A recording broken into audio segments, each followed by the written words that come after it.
Lénine, au dernier congrès du parti auquel il assistait, disait dans son discours « Voilà encore une année de vécu. L'État est entre nos mains, mais dans le domaine de l'économie politique, tout durant cette année n'a pas marché selon notre volonté. Nous ne voulons pas le reconnaître. Non, or, comment la machine a-t-elle fonctionné? La machine roule non pas dans la direction dans laquelle nous la dirigeons, mais dans la direction où la dirige quelqu'un. Ce quelqu'un, c'est peut-être les illégaux, les irresponsables, les gens venus Dieu sait d'où, les spéculateurs, les capitalistes petits propriétaires. Peut-être les uns et les autres. La machine roule tout à fait autrement, surtout autrement que celui qui est au volant se le représente. Ces paroles indiquent comment il faut examiner les questions fondamentales de notre politique.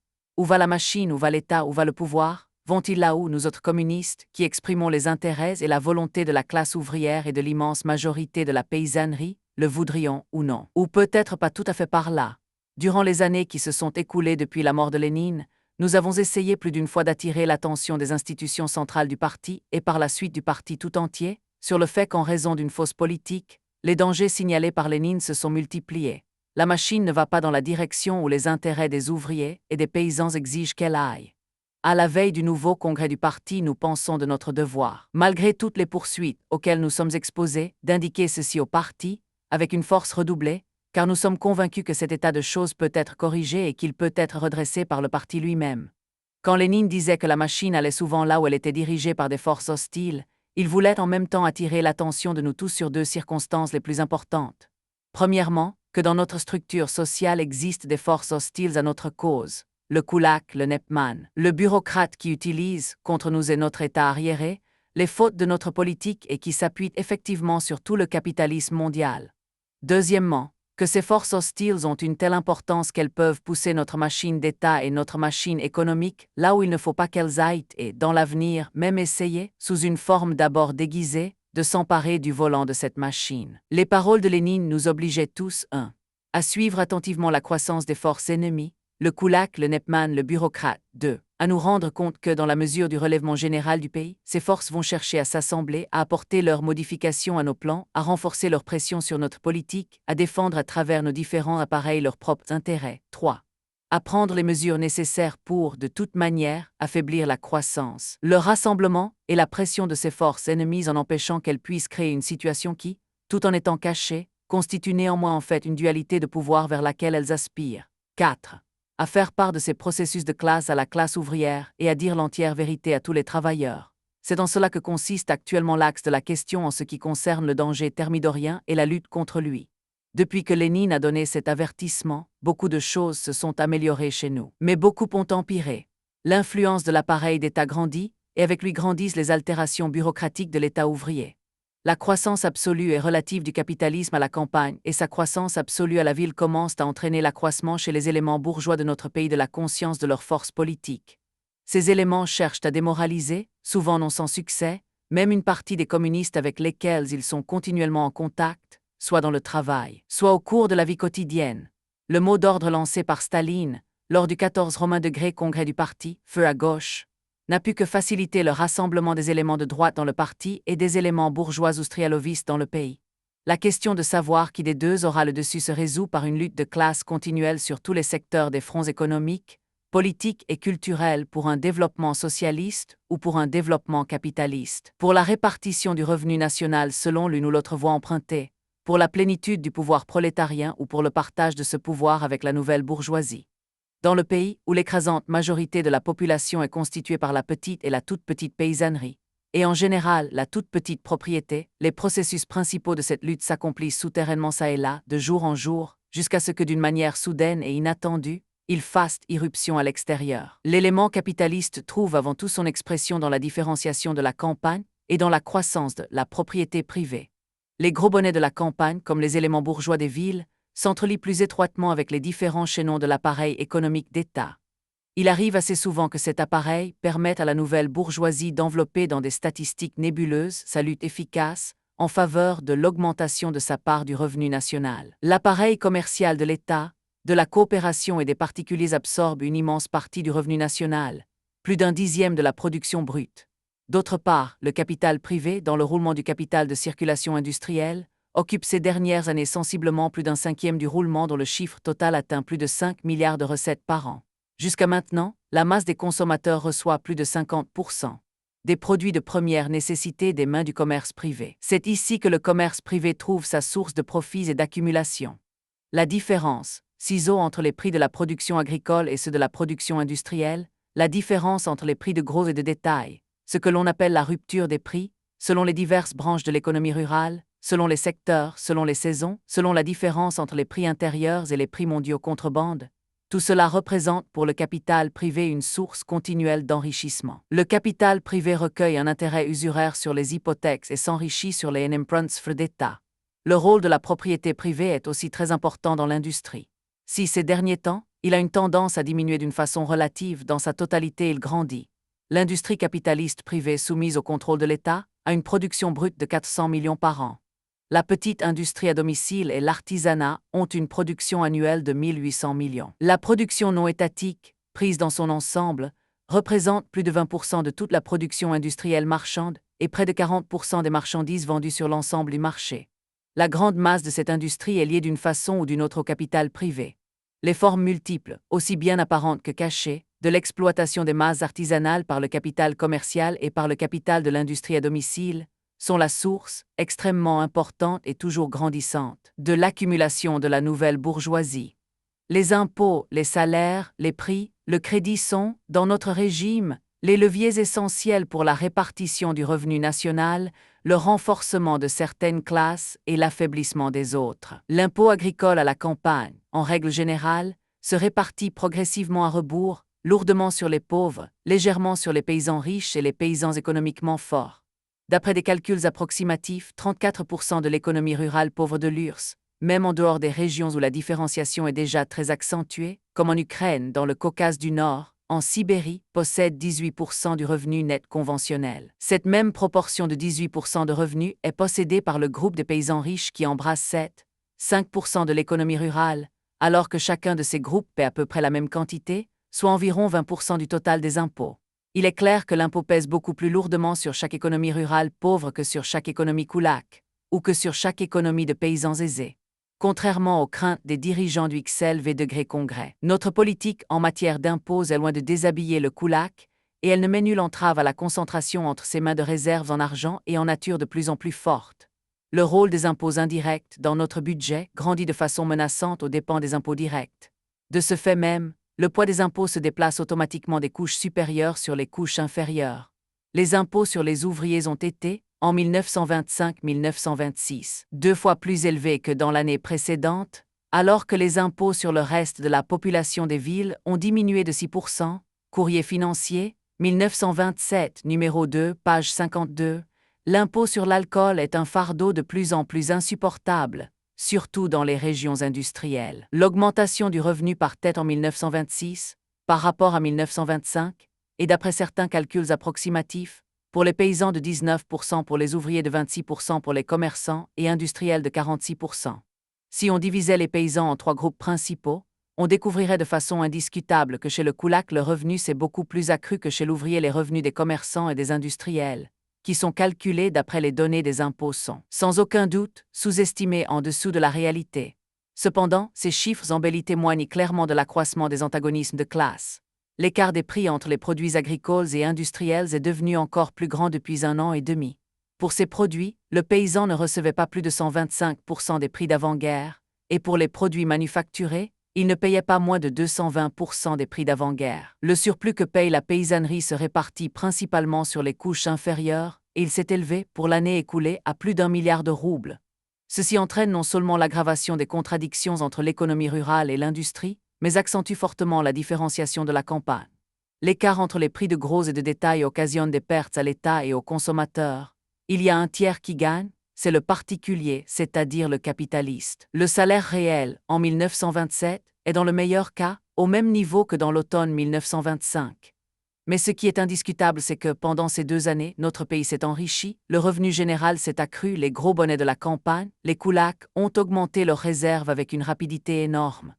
L'accumulation du capitalisme privé, du commerçant, du spéculateur grandit extraordinairement. Il est clair que la part de la classe ouvrière, dans le revenu général du pays diminue en même temps que la part des autres classes grandit.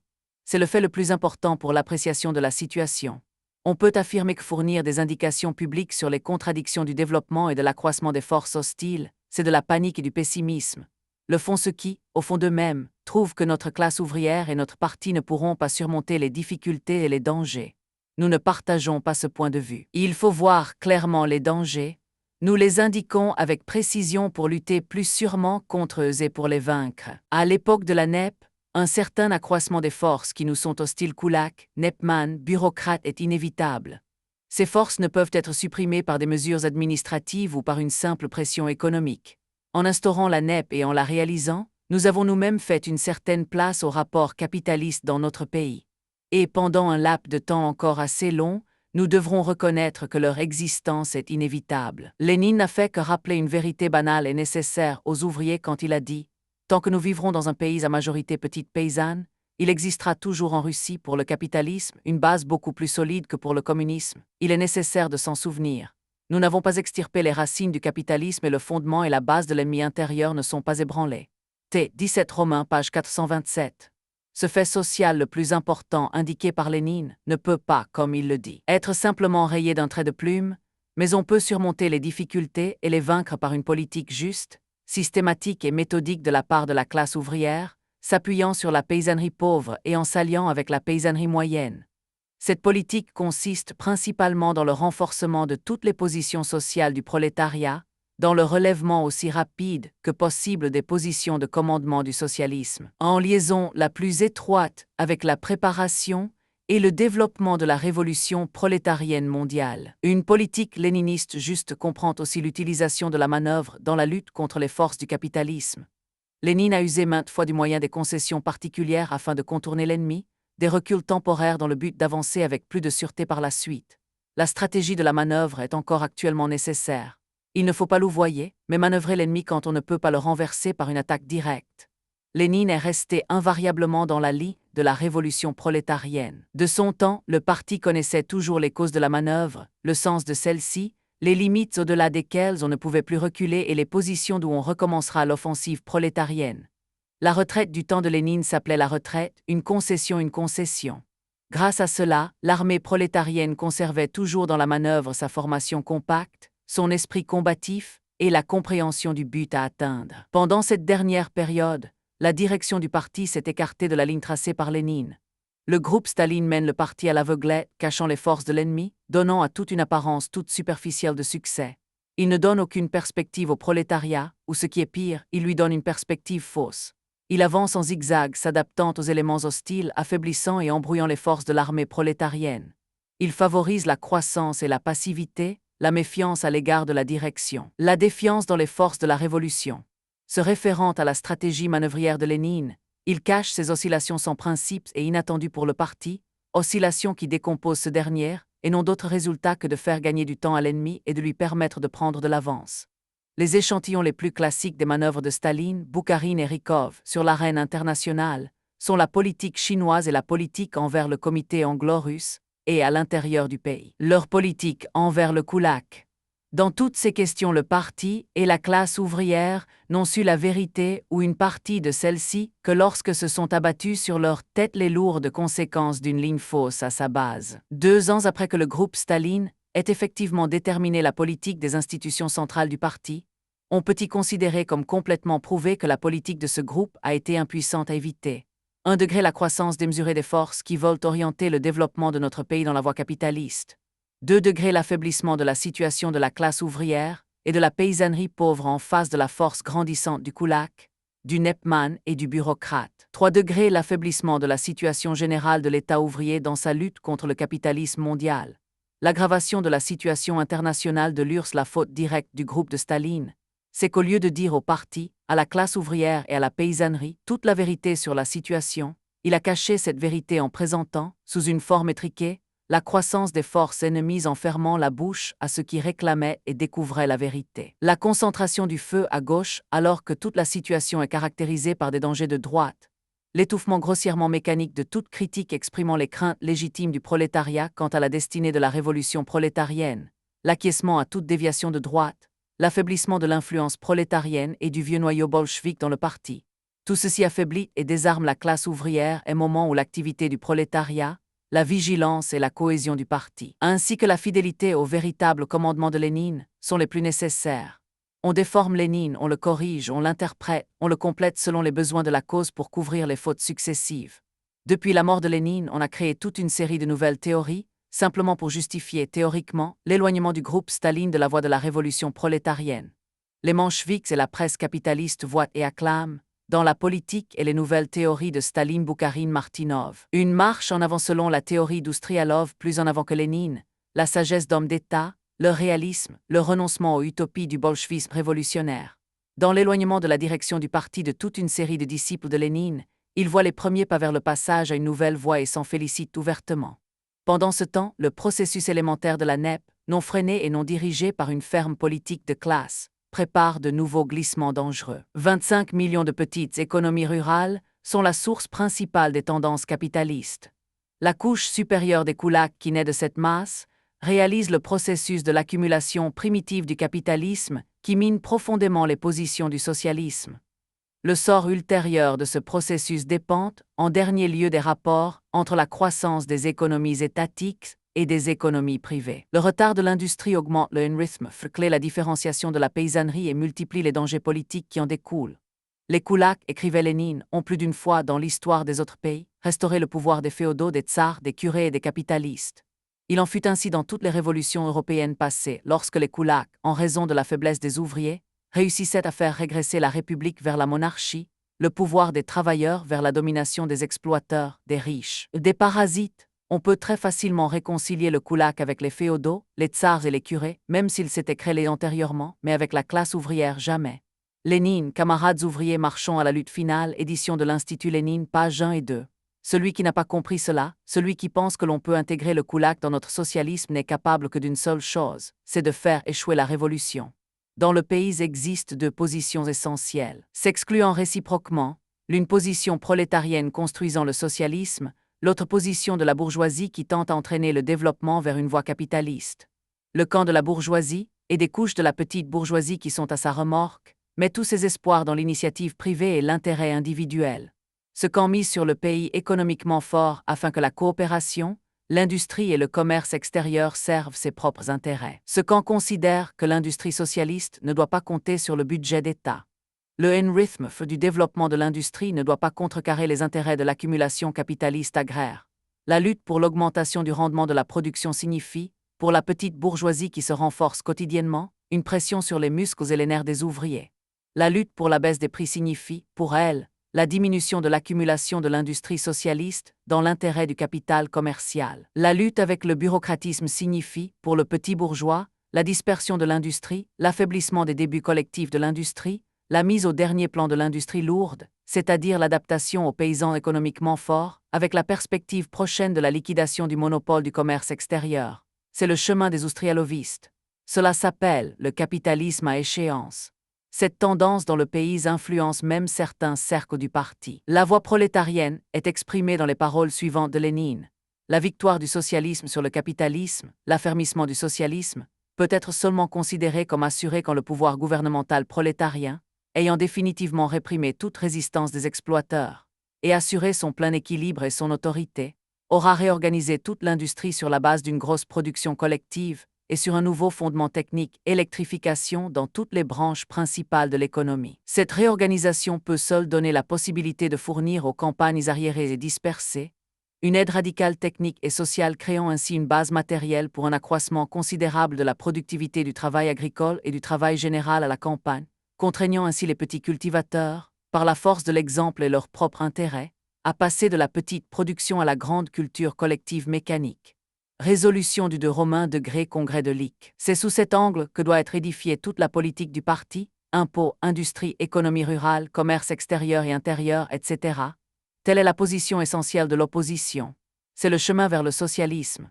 Entre ces deux positions se trouve, toujours plus près de la première, la ligne de Staline, composée de courts zigzags à gauche et de larges zigzags à droite.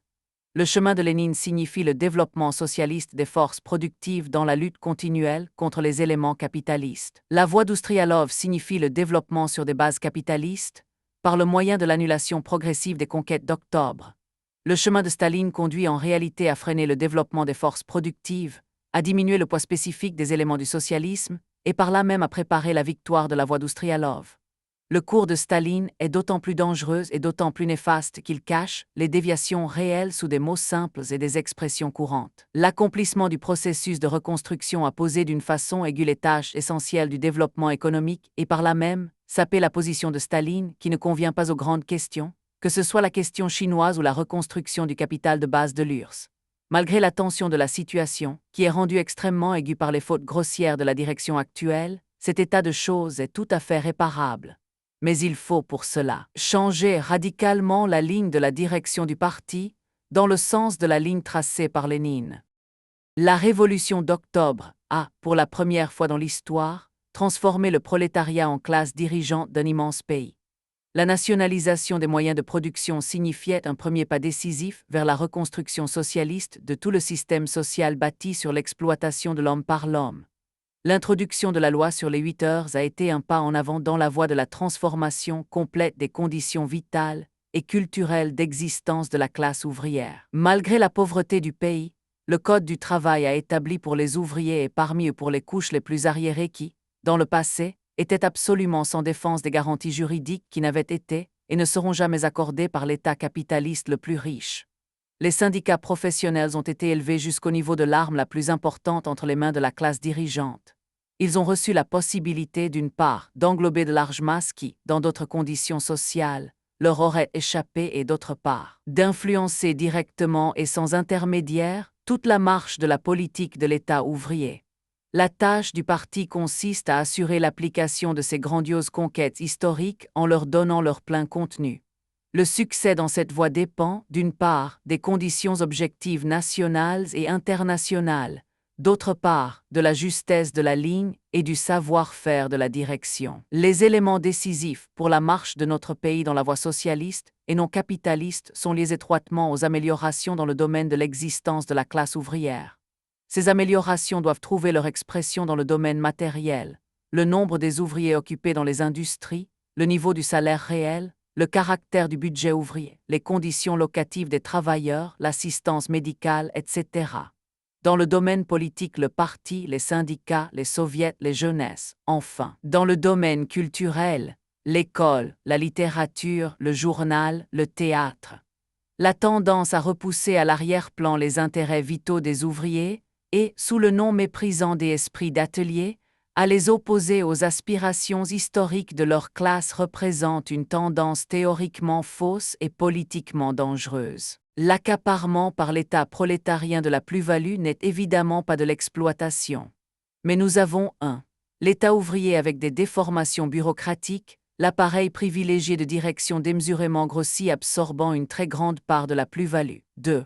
La bourgeoisie grandissante qui, par le commerce et par suite de l'écart des prix, accapare une partie de la plus-value provenant de l'industrie d'État.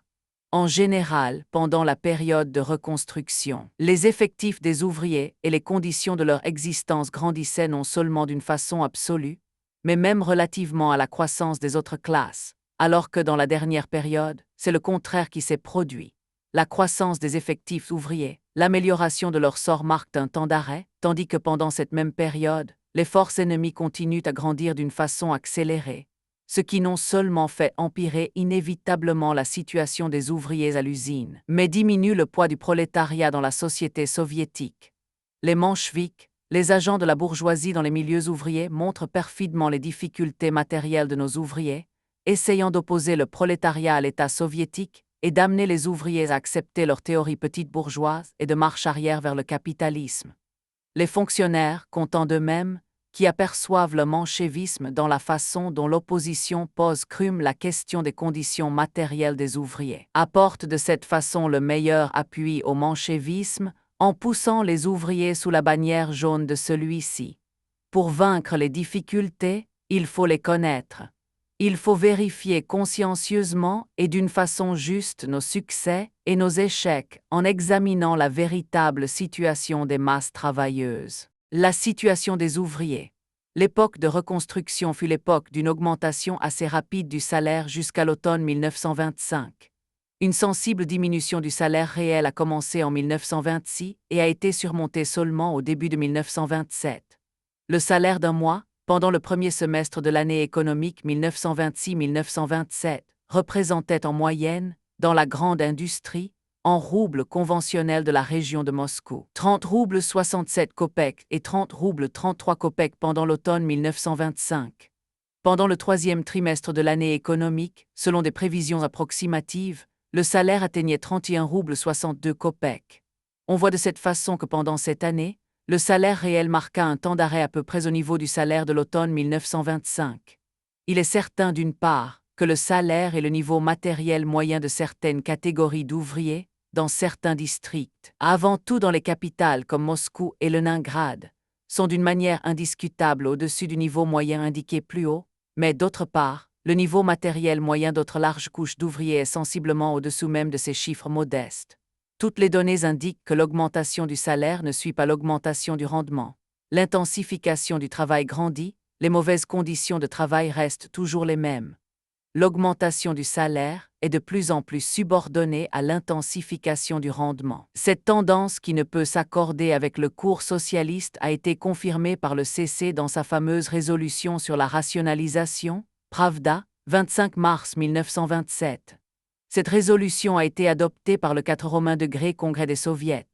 Cette politique signifie que l'augmentation des richesses publiques, grâce au développement de la technique, le rendement des entreprises, n'entraîne en aucune façon une augmentation des salaires. La faible croissance des effectifs ouvriers diminue dans les ménages ouvriers le nombre de ceux qui travaillent.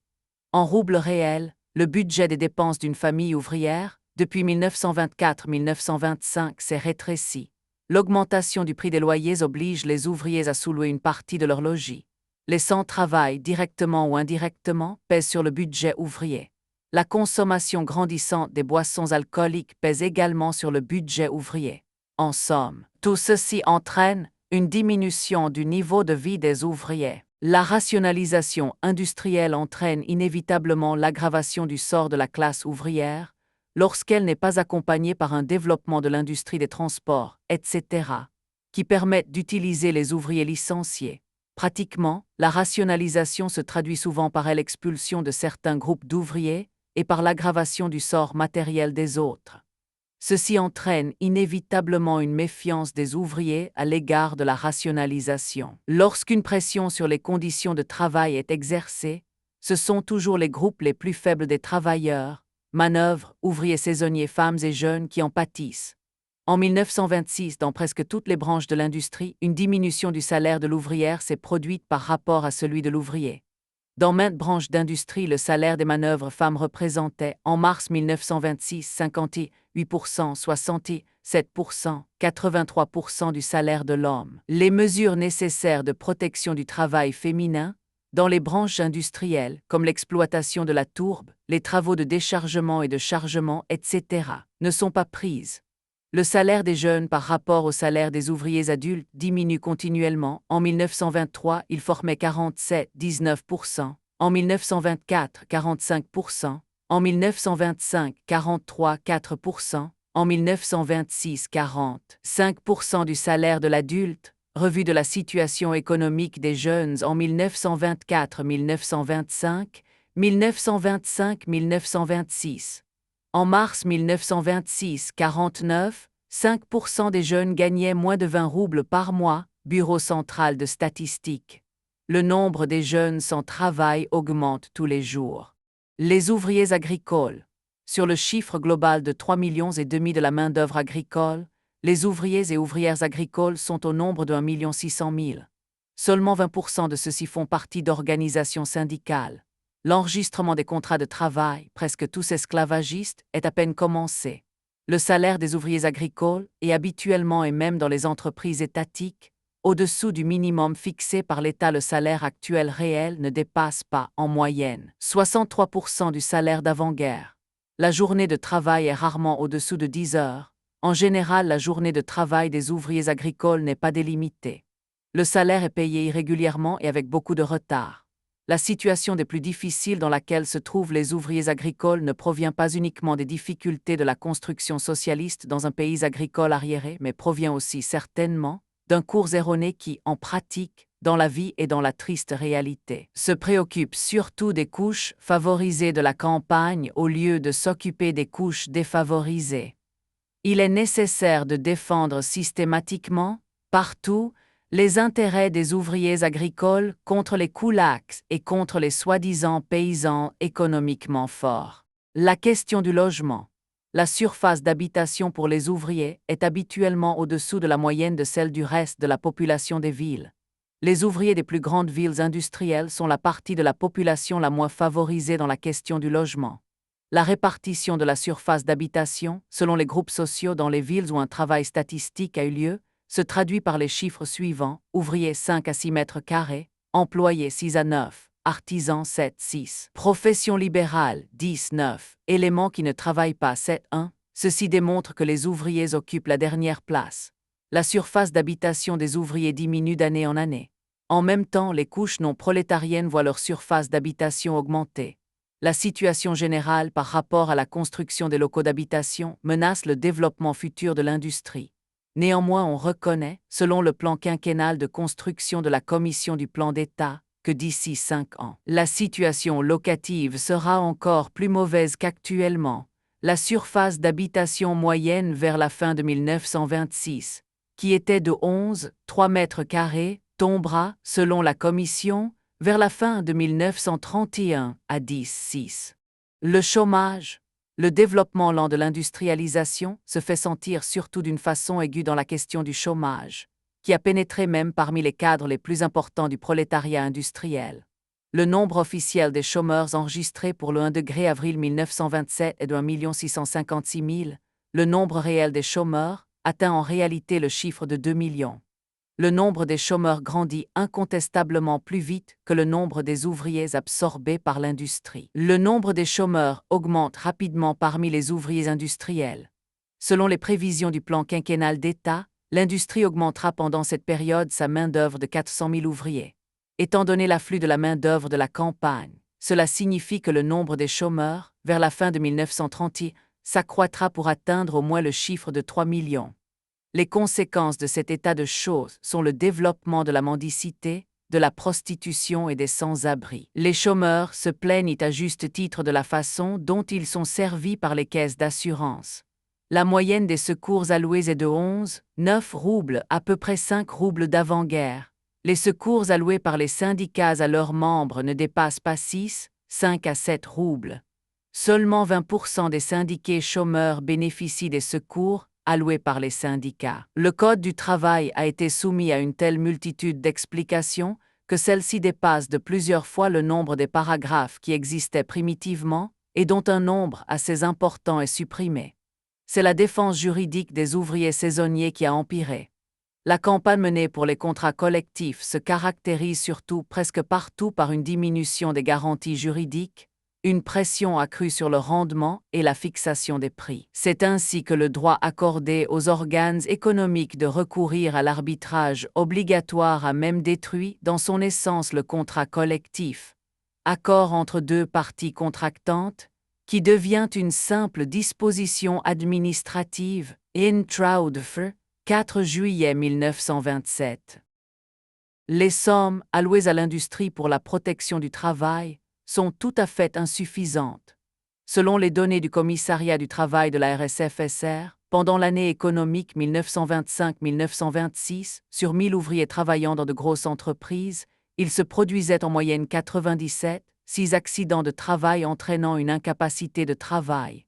Un ouvrier sur 10 au cours de l'année est sujet à un accident de travail. Les dernières années sont marquées par une augmentation des conflits. La solution des conflits, en réalité, n'a pas un caractère de conciliation, mais au contraire plutôt de contrainte. Le régime intérieur dans les entreprises s'aggrave. L'administration cherche de plus en plus à introduire dans les entreprises son pouvoir illimité. L'embauchage et le débauchage, en fait, ne dépendent que de l'administration. Il n'est pas rare de voir entre les contremaîtres et les ouvriers s'instaurer des rapports tout à fait identiques à ceux d'avant-guerre. Les conférences de production tendent à disparaître. La majeure partie des propositions pratiques des ouvriers concernant la production ne reçoit aucune suite. Une partie des ouvriers est actuellement dressée contre ces conférences de production, car les améliorations qui en résultent entraînent la diminution du personnel. Tout ceci contribue à une faible participation des ouvriers aux conférences de production. Il faut faire ressortir dans le domaine des questions culturelles et d'existence les questions relatives à l'école. Il devient de plus en plus difficile aux ouvriers de donner à leurs enfants non seulement des connaissances professionnelles, mais même de leur fournir une instruction élémentaire. Dans presque tous les districts ouvriers, l'insuffisance des écoles se fait sentir d'une façon aiguë. Ce système qui consiste à prendre chez les parents des sommes destinées à divers besoins de l'école supprime pratiquement l'enseignement gratuit. Le manque d'écoles et de jardins d'enfants laisse une grande partie des enfants ouvriers à la merci de la rue. Les organisations syndicales, les ouvriers, certaines divergences d'intérêts dans les questions des conditions de travail des entreprises, telles qu'elles furent reconnues dans une résolution du 11e Congrès, ont grandi énormément pendant les dernières années. Pendant les dernières années, la politique du parti et des dirigeants syndicaux a amené les syndicats à une situation telle que, même de l'aveu du 14e Congrès du parti, les syndicats n'ont pas pu accomplir tout le travail qui leur était fixé, démontrant ainsi leur étroitesse d'esprit, reléguant au second plan leurs tâches primordiales, essentielles de défense des intérêts économiques des masses qu'ils englobent et de relèvement de leur niveau matériel et moral. La situation après le 14e Congrès ne s'est pas améliorée, bien au contraire. La bureaucratisation des syndicats a fait un pas en avant. Le nombre des ouvriers travaillant à l'usine ou des militants, sans parti, est insignifiant dans les organes dirigeants d'une dizaine de syndicats industriels, 12 à 13%. L'immense majorité des délégués dans les congrès syndicaux est faite d'éléments qui ne travaillent plus à l'usine. Pravda, 23 juillet 1927. Jamais la classe ouvrière et les syndicats n'ont été aussi éloignés de la direction de l'industrie socialiste qu'en ce moment. L'activité propre des organisations syndicales, expression des larges masses ouvrières, est remplacée par l'accord entre le secrétaire de la cellule, le directeur de l'usine et le président du comité d'usine. Les comités d'usines inspirent une certaine méfiance aux ouvriers. La participation de ceux-ci aux réunions est très faible. Le mécontentement que l'ouvrier ne peut exprimer au syndicat l'oblige à se taire. Il nous est défendu d'être trop actifs. Si tu veux manger du pain, parle le moins possible. Ces déclarations sont générales. Documents du comité régional de Moscou, les résultats des larges conférences ouvrières, revue d'information, page 30 et autres.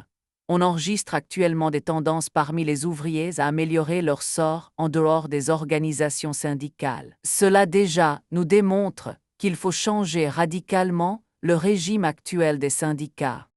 Propositions concrètes les plus importantes. Dans le domaine de la situation matérielle des ouvriers. 1. Couper court à toute tentative d'allonger la journée de travail, défense des 8 heures. Ne tolérer les heures supplémentaires que dans les cas de nécessité absolue. Ne pas tolérer les abus dans l'embauche de la main-d'œuvre auxiliaire et dans le déclassement des ouvriers titulaires dans les catégories dites auxiliaires. Interdire toutes les prolongations de la journée de travail dans les industries insalubres, autorisées actuellement uniquement grâce à la révision des anciennes lois. 2. Une des premières tâches, c'est d'augmenter les salaires, tout au moins en rapport avec le rendement industriel actuel. Il faut s'efforcer que l'augmentation systématique du salaire réel marche de pair avec l'augmentation du rendement de l'industrie. Il est nécessaire d'effectuer un plus grand rapprochement entre les divers groupes des salaires ouvriers, en relevant continuellement les bas salaires, sans cela baisser les salaires des groupes mieux payés. 3. Il est nécessaire d'arrêter les altérations bureaucratiques dans le domaine de la rationalisation. La rationalisation doit être intimement liée à un développement conséquent de l'industrie, à une répartition, selon un plan, de la main-d'œuvre et à la lutte contre le gaspillage des forces productives de la classe ouvrière, en particulier contre la dissémination des cadres des ouvriers qualifiés. 4.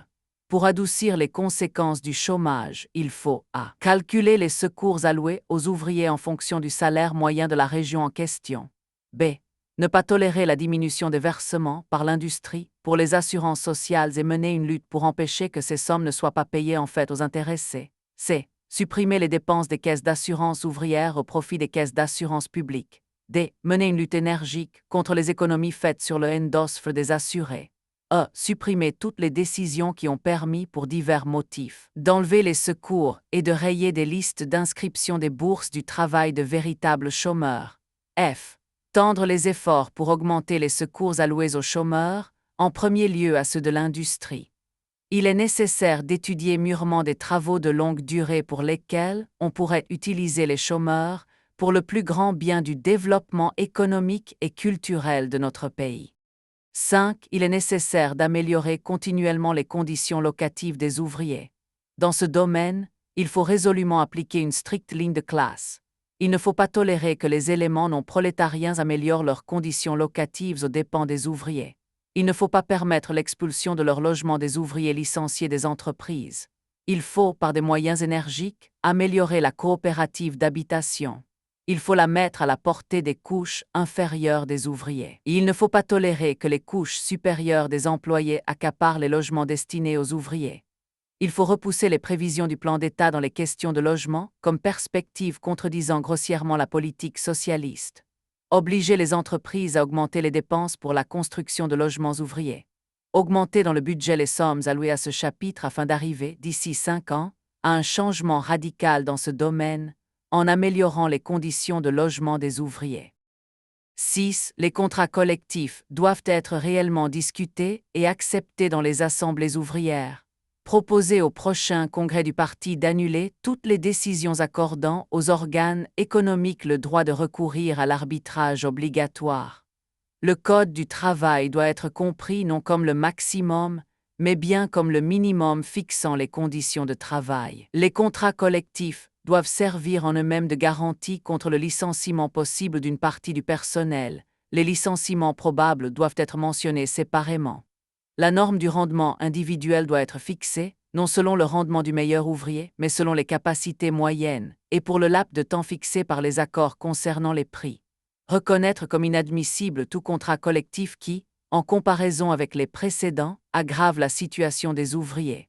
7. Mettre sous le contrôle plus étroit des organisations syndicales et des ouvriers l'activité des bourses du travail. Mettre fin au changement continuel dans la fixation des prix et du rendement individuel. 8. Augmenter les sommes allouées pour la protection du travail et l'amélioration des conditions de travail. Augmentation des peines juridiques pour infraction aux lois concernant la protection du travail. Pour les ouvrières à travail égal, salaire égal. Élever la qualification du travail féminin. 10. Il est inadmissible d'instaurer l'apprentissage non rétribué. Il faut mettre fin à la diminution continuelle du salaire des jeunes. Prendre les mesures qui s'imposent pour l'amélioration des conditions de travail de la jeunesse laborieuse. 11. Le régime d'économie ne doit pas se traduire dans la vie par une aggravation des intérêts vitaux des ouvriers. Il est nécessaire de rendre aux ouvriers les bagatelles supprimées, crèches, billets de tram, vacances plus longues, etc. 12. Les syndicats doivent s'occuper un peu plus des ouvriers saisonniers. 13. Augmenter les secours médicaux à l'usine, dispensaires, hôpitaux, etc. 14. Dans les districts ouvriers, augmenter le nombre des écoles pour les enfants des travailleurs. 15. Renforcer par diverses mesures étatiques la situation de la coopération ouvrière. Dans le domaine du travail syndical. 1. La valeur du travail accompli par les syndicats dépend avant tout du degré de leur défense des intérêts économiques et culturels de la classe ouvrière dans le cadre des possibilités économiques données. 2. Les organisations du parti, quand elles examinent les mesures à prendre concernant les intérêts économiques vitaux et les intérêts culturels des masses ouvrières, doivent prêter l'oreille aux opinions émises sur ces questions par les fractions communistes des organisations syndicales. 3. Les syndicats doivent procéder à la désignation aux postes syndicaux par des élections réelles, publiquement faites, dont ils doivent rendre compte et prendre la responsabilité à tous les degrés de l'organisation. 4. Tous les organes dirigeants de l'industrie doivent être formés en accord réel avec les organisations syndicales correspondantes. 5. Dans les congrès des syndicats industriels, même de toute l'Union, dans tous les organes éligibles, même à la CE de la CGT, la majorité doit être réservée aux ouvriers qui travaillent à l'usine. Il faut que les éléments ouvriers sans parti participent plus largement à ces organes, de telle façon qu'ils en constituent au moins un tiers. Il faut régulièrement renvoyer à l'usine une certaine partie des membres de l'appareil syndical. Il faut, dans le travail syndical, employer un peu plus les camarades non rétribués, utiliser les bonnes volontés, en attirant au travail syndical les ouvriers des usines. 6. Il est inadmissible de déplacer d'un poste syndical élu des camarades pour des désaccords intérieurs au parti. 7. Il faut assurer la pleine indépendance des comités d'usine et des comités locaux vis-à-vis des administrations. l'embauchage et le débauchage ainsi que les changements de travail pour une durée de plus de 15 jours ne doivent être faits qu'en accord avec le comité d'usine. Il faut lutter contre les abus dans ce domaine en utilisant le droit qu'a le comité d'usine de protester contre une décision de l'administration auprès de l'organisation syndicale correspondant aux commissions des conflits. 8. Il faut garantir certains droits des correspondants ouvriers et punir sans pitié ceux qui les poursuivent pour des divulgations. Dans le Code pénal, il faut introduire un paragraphe punissant comme crime contre l'État n'importe quelle brimade contre les ouvriers pour cause de critique, de proposition personnelle ou de vote. 9. Il faut pratiquement élargir le champ d'action des commissions de contrôle des conférences de production, en leur donnant la possibilité de contrôler l'exécution des décisions et la sauvegarde et la défense des intérêts de la classe ouvrière. 10. Il faut laisser intactes les décisions, inspirées par Lénine au 11e congrès du parti concernant le droit de grève dans les industries d'État. En ce qui concerne le droit de grève dans les industries concédées, il faut le mettre suit le même plan que s'il s'agissait d'un particulier. 11. Il faut vérifier et réajuster tout le système de la statistique du travail qui, dans son état actuel, donne un faux tableau de la situation économique et de la vie de la classe ouvrière, empêchant ainsi même tout le travail dans le domaine de la défense des intérêts des ouvriers. La petite production engendre toujours, quotidiennement, à tout moment, en masse le capitalisme et la bourgeoisie. Lénine, 1920, tome 17, page 118. Ou bien l'État prolétarien s'appuyant sur une industrie hautement développée et électrifiée saura vaincre le retard technique des millions de petites et de toutes petites économies rurales, les organisant sur des bases collectivistes de grosse production, ou bien le capitalisme, retranché à la campagne, rongera les fondements socialistes dans les villes. Du point de vue du léninisme, la paysannerie, dont la masse essentielle n'exploite pas le travail d'autrui, est cet allié d'où dépendent, en fonction des rapports avec celui-ci, la solidité de la dictature du prolétariat et les destinées de la révolution socialiste. Dans les quelques mots suivants, Lénine formulait d'une façon précise les tâches vis-à-vis de la paysannerie. Pour l'étape que nous traversons actuellement, savoir aboutir à un accord avec le paysan moyen sans renoncer une minute à la lutte contre le kulak et ne s'appuyer solidement que sur le paysan pauvre. Tome 15, page 564. La révision du léninisme par le groupe Staline-Boukharine dans la question paysanne se caractérise par les traits essentiels suivants. 1. La négation d'un des principes fondamentaux du marxisme, qui dit que seule une forte industrie socialiste peut aider la paysannerie à transformer l'économie rurale sur des bases collectivistes. 2. La sous-estimation des ouvriers agricoles et des paysans pauvres, comme base sociale de la dictature prolétarienne à la campagne. 3. La tendance à s'orienter dans l'économie rurale sur le soi-disant paysan économiquement fort, en réalité sur le kulak. 4. La volonté d'ignorer ou de nier le caractère petit bourgeois de la propriété paysanne et des économies paysannes. Cela signifie une négation du marxisme et un rapprochement vers les théories des socialistes révolutionnaires. 5. La sous-estimation du développement des éléments capitalistes à la campagne dans la période actuelle et l'atténuation de la différenciation de la paysannerie. 6. La création d'une théorie à dormir debout selon laquelle le kulak et les organisations des kulaks ne pourront aller là où ils veulent. Car les cadres de tout développement dans notre pays sont par avance délimités par le système social de la dictature prolétarienne, Boukharine, le chemin vers le socialisme et le bloc ouvrier et paysan, page 491, 7. Des théories sur la possibilité de greffer les nids coopératifs des kulaks dans notre système social, Boukharine. Le problème se pose de cette façon, il faut développer les moyens économiques des kulaks. Pravda, 24 avril 1925. 8. Des tentatives d'opposer le plan coopératif de Lénine au plan d'électrification de Lénine. Selon Lénine, on garantit le passage au socialisme à la seule condition d'unir ces deux plans. S'appuyant sur ces tendances révisionnistes du cours officiel, les représentants de la nouvelle bourgeoisie, qui se sont entremêlés à certains chaînons de notre appareil d'État, cherchent ouvertement à influencer notre politique à l'égard de la campagne, pour l'amener sur une voie capitaliste. Les kulaks et leurs idéologues cachent leurs prétentions derrière la préoccupation de développer les forces productives et d'accroître la quantité des marchandises en général, etc. En fait, le développement dans la direction des kulaks, des forces productives, et de la quantité des marchandises amènerait le ralentissement du développement des forces productives du reste des larges masses paysannes. Malgré un processus assez rapide de reconstruction à la campagne, la quantité de produits agricoles dont les paysans disposent pour le marché est très petite. En 1925-1926, l'arrivage sur le marché ne forme que 64% de celui d'avant-guerre. L'exportation forme seulement 24% par rapport à 1913. La raison de cet état de choses provient, en dehors de l'augmentation de la consommation de la population rurale, augmentation de la population, non seulement des économies rurales, sans oublier que 38% de celles-ci, dans les zones productrices, achètent du blé pour leur propre consommation, des écarts dans les prix entre les produits agricoles et les produits industriels et de l'accumulation en nature par les kulaks. Même dans les prévisions du plan quinquennal d'État, on est obligé de reconnaître que, en général, la disette de marchandises industrielles entrave dans une large mesure un échange équivalent entre la ville et la campagne, abaissant ainsi l'afflux sur le marché des produits agricoles, page 177.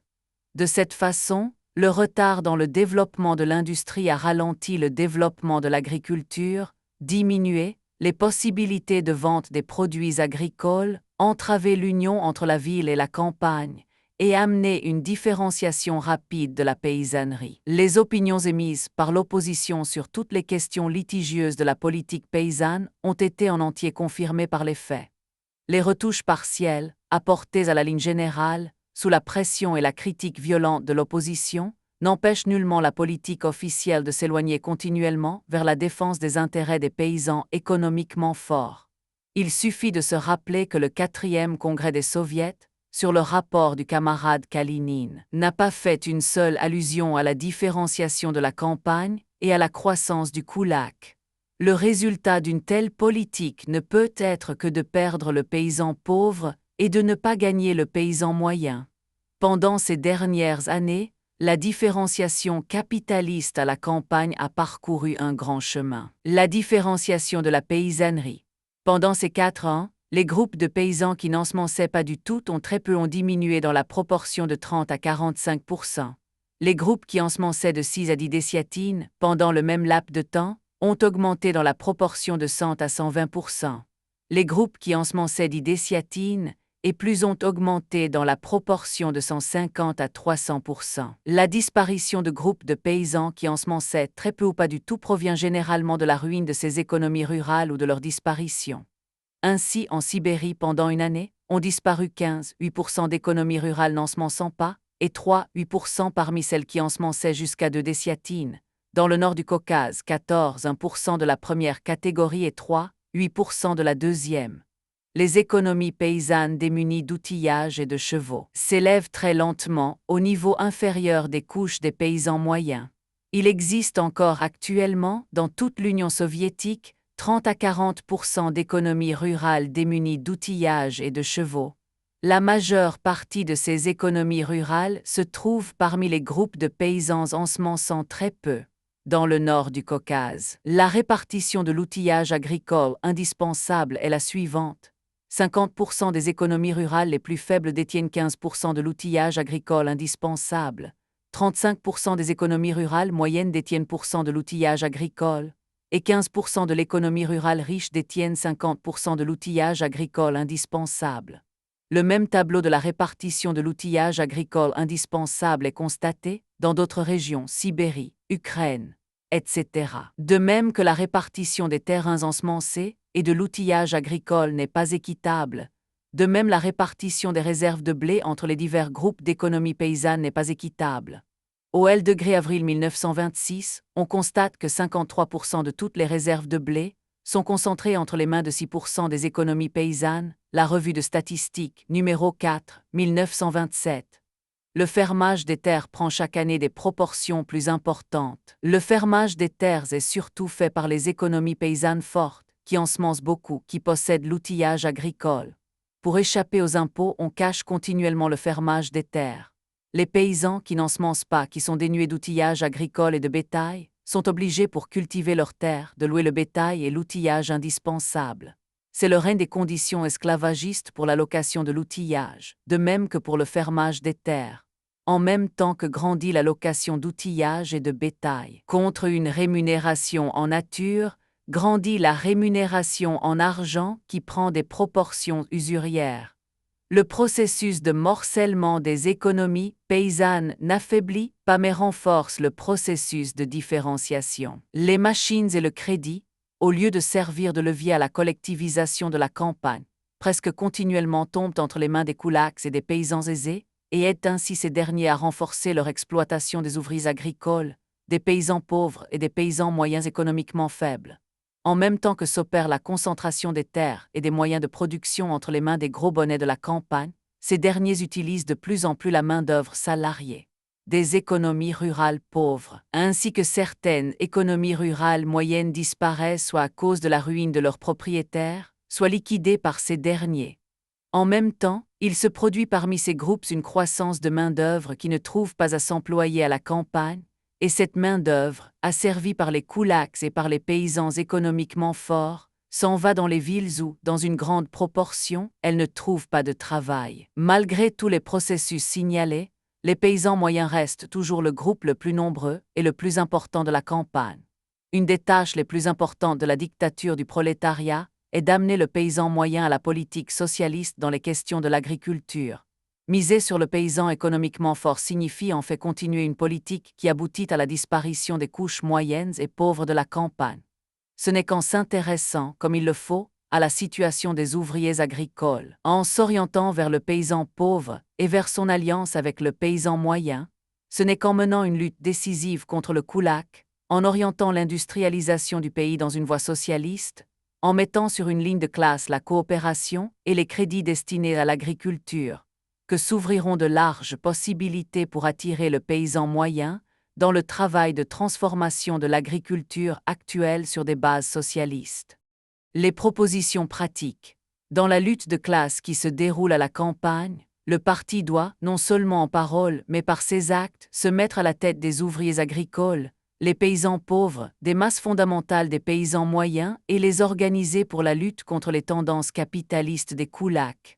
Pour renforcer les positions de classe du prolétariat agricole, partie intégrante de la classe ouvrière. Il est nécessaire de prendre vis-à-vis de ce prolétariat les mêmes mesures que celles qui régissent la situation des ouvriers industriels. Le crédit agricole ne doit pas être utilisé pour le plus grand bien des couches aisées de la campagne. Il faut mettre un terme à la situation actuelle où les fonds destinés aux paysans pauvres, très minimes en eux-mêmes, sont dilapidés assez souvent, non là où ils étaient destinés primitivement, mais au profit des couches aisées de la campagne.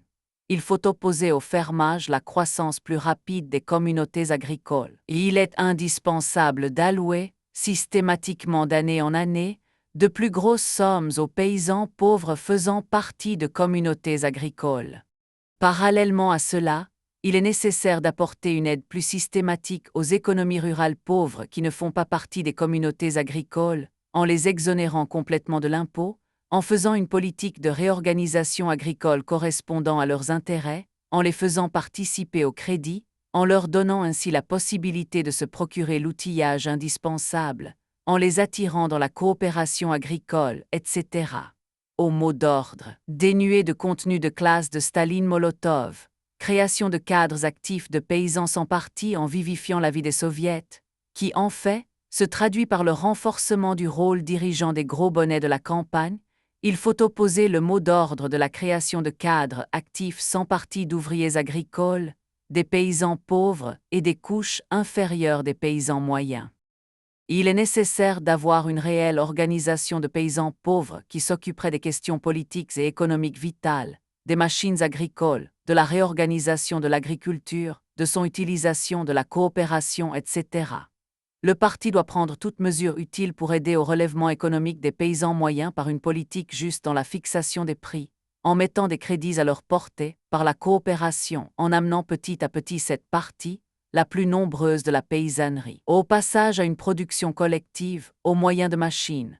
Les tâches du parti doivent être, par rapport à la croissance des couches kulaks de la campagne, de limiter les aspirations capitalistes de celles-ci. Il est inadmissible de réviser la Constitution qui enlève tout droit électoral aux éléments des campagnes qui exploitent le travail d'autrui. Il est nécessaire de créer une imposition très progressive, prendre, par le moyen des lois, la défense des salariés, fixer un taux minimum du salaire des ouvriers agricoles. En ce qui concerne la terre, par une juste politique de classe, mettre fin aux appétits grandissants du kulak et éviter, dans le domaine de l'approvisionnement de la campagne en tracteurs, que ces derniers ne tombent pas en majorité entre les mains des kulaks. Le fermage des terres de plus en plus développé l'ordre existant de la jouissance des terres, quand, en dehors de tout contrôle et direction soviétique, les sociétés agricoles, soumises de plus en plus à l'influence des kulaks, disposent, selon leur vue des terres, les décisions du 4e congrès des soviets d'indemniser les intéressés quand il y a des nouvelles répartitions des terres porodielles, tout ceci contribue à miner, à la base même, la nationalisation des terres.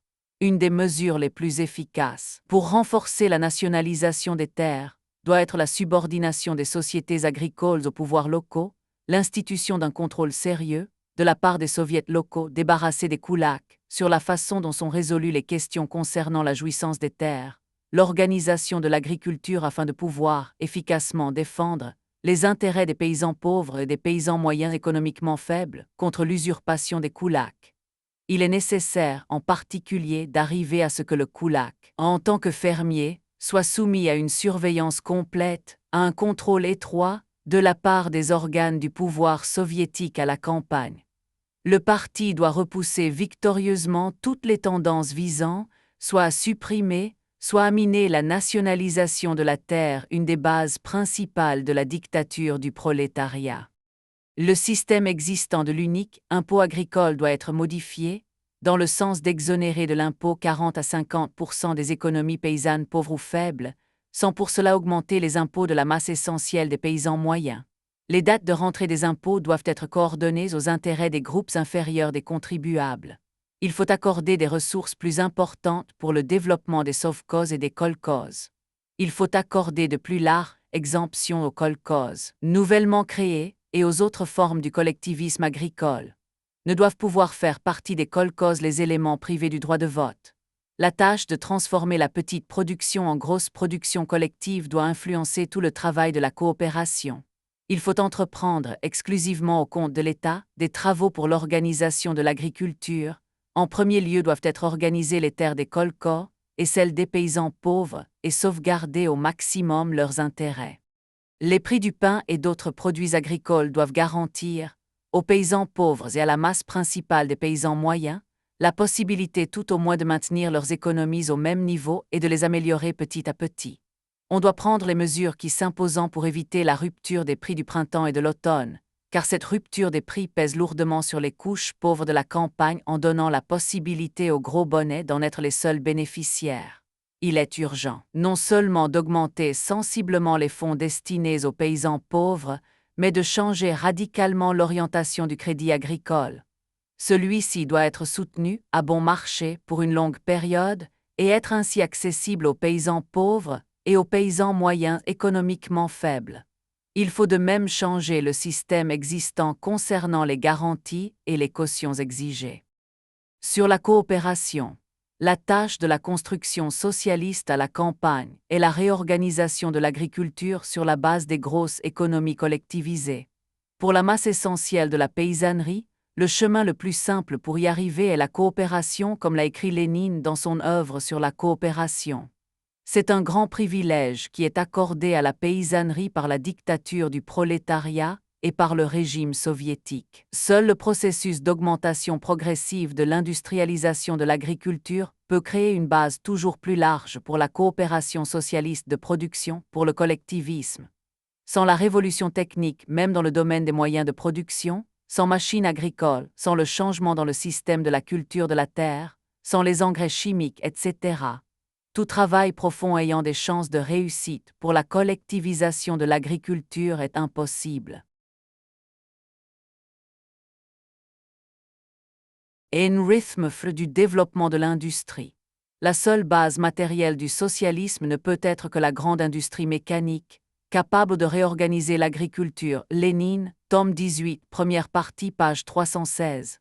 La condition indispensable de notre développement socialiste, dans sa période primitive actuelle, dans la situation historique du moment, c'est-à-dire dans l'entourage capitaliste et avec le retard de la révolution mondiale, consiste en un rythme d'industrialisation qui apporterait pour la période prochaine tout au moins la solution au problème suivant 1. Les positions matérielles du prolétariat de notre pays doivent, dans certains domaines, se renforcer de façon absolue et dans d'autres de façon relative. Augmentation du nombre des ouvriers occupés, diminution du nombre des sans-travail, élévation du niveau matériel des ouvriers, et en particulier augmentation de la surface habitable par personne à la norme sanitaire. 2. Le travail de l'industrie, des transports et des stations électriques doit, pour le moins, grandir de façon à ne pas retarder sur les nécessités grandissantes et les ressources du pays dans leur ensemble. 3. L'agriculture doit en arriver à passer insensiblement à une base technique plus élevée et garantir à l'industrie une base de matières premières agricoles toujours grandissante. 4. Dans le domaine du niveau du développement des forces productives, de la technique, de la croissance du bien-être matériel des ouvriers et des travailleurs en général de l'URSS, il faut que, dès les prochaines années, nous ne retardions pas sur les pays capitalistes, mais que nous les rattrapions. 5. L'industrialisation doit garantir la défense du pays et en particulier le développement convenable de l'industrie de guerre. 6. Les éléments socialistes de l'économie d'État de la coopération doivent grandir systématiquement, éliminant certains éléments de l'économie présocialiste, capitaliste et précapitaliste, se soumettant et transformant les autres.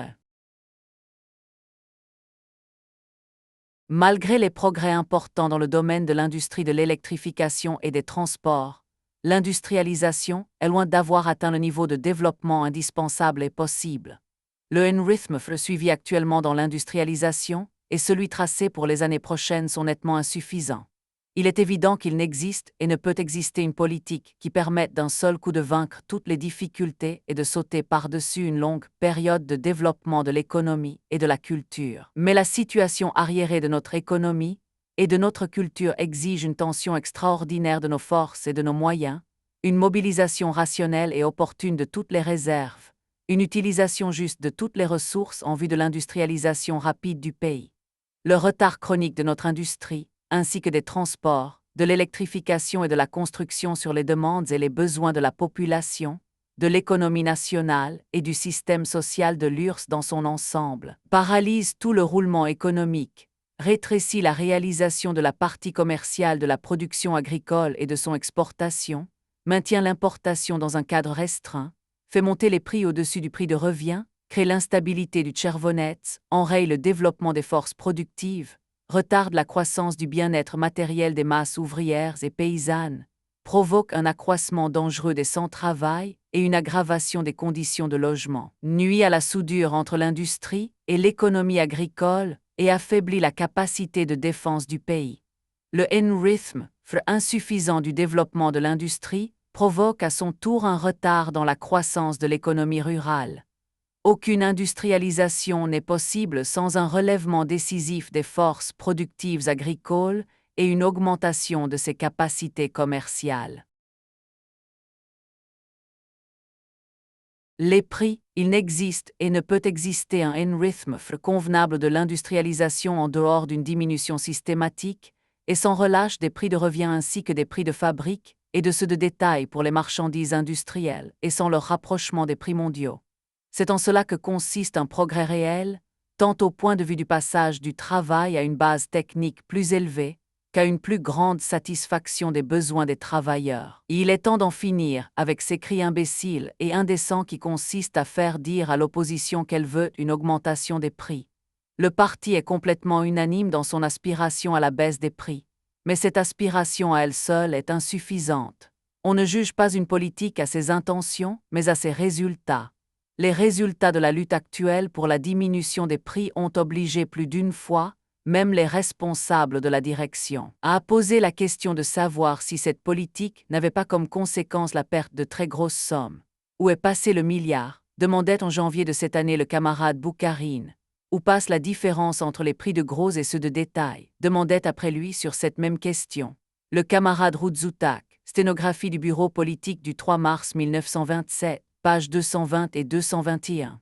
Dans un moment d'insuffisance chronique de marchandises, la baisse incohérente des prix de fabrique, par un bureaucratisme incapable, dans la mesure où, dans la plupart des cas, cette baisse n'est nullement ressentie par les ouvriers et les paysans, a comme conséquence une perte pour l'industrie d'État. Cette perte s'élève à des centaines de millions de roubles.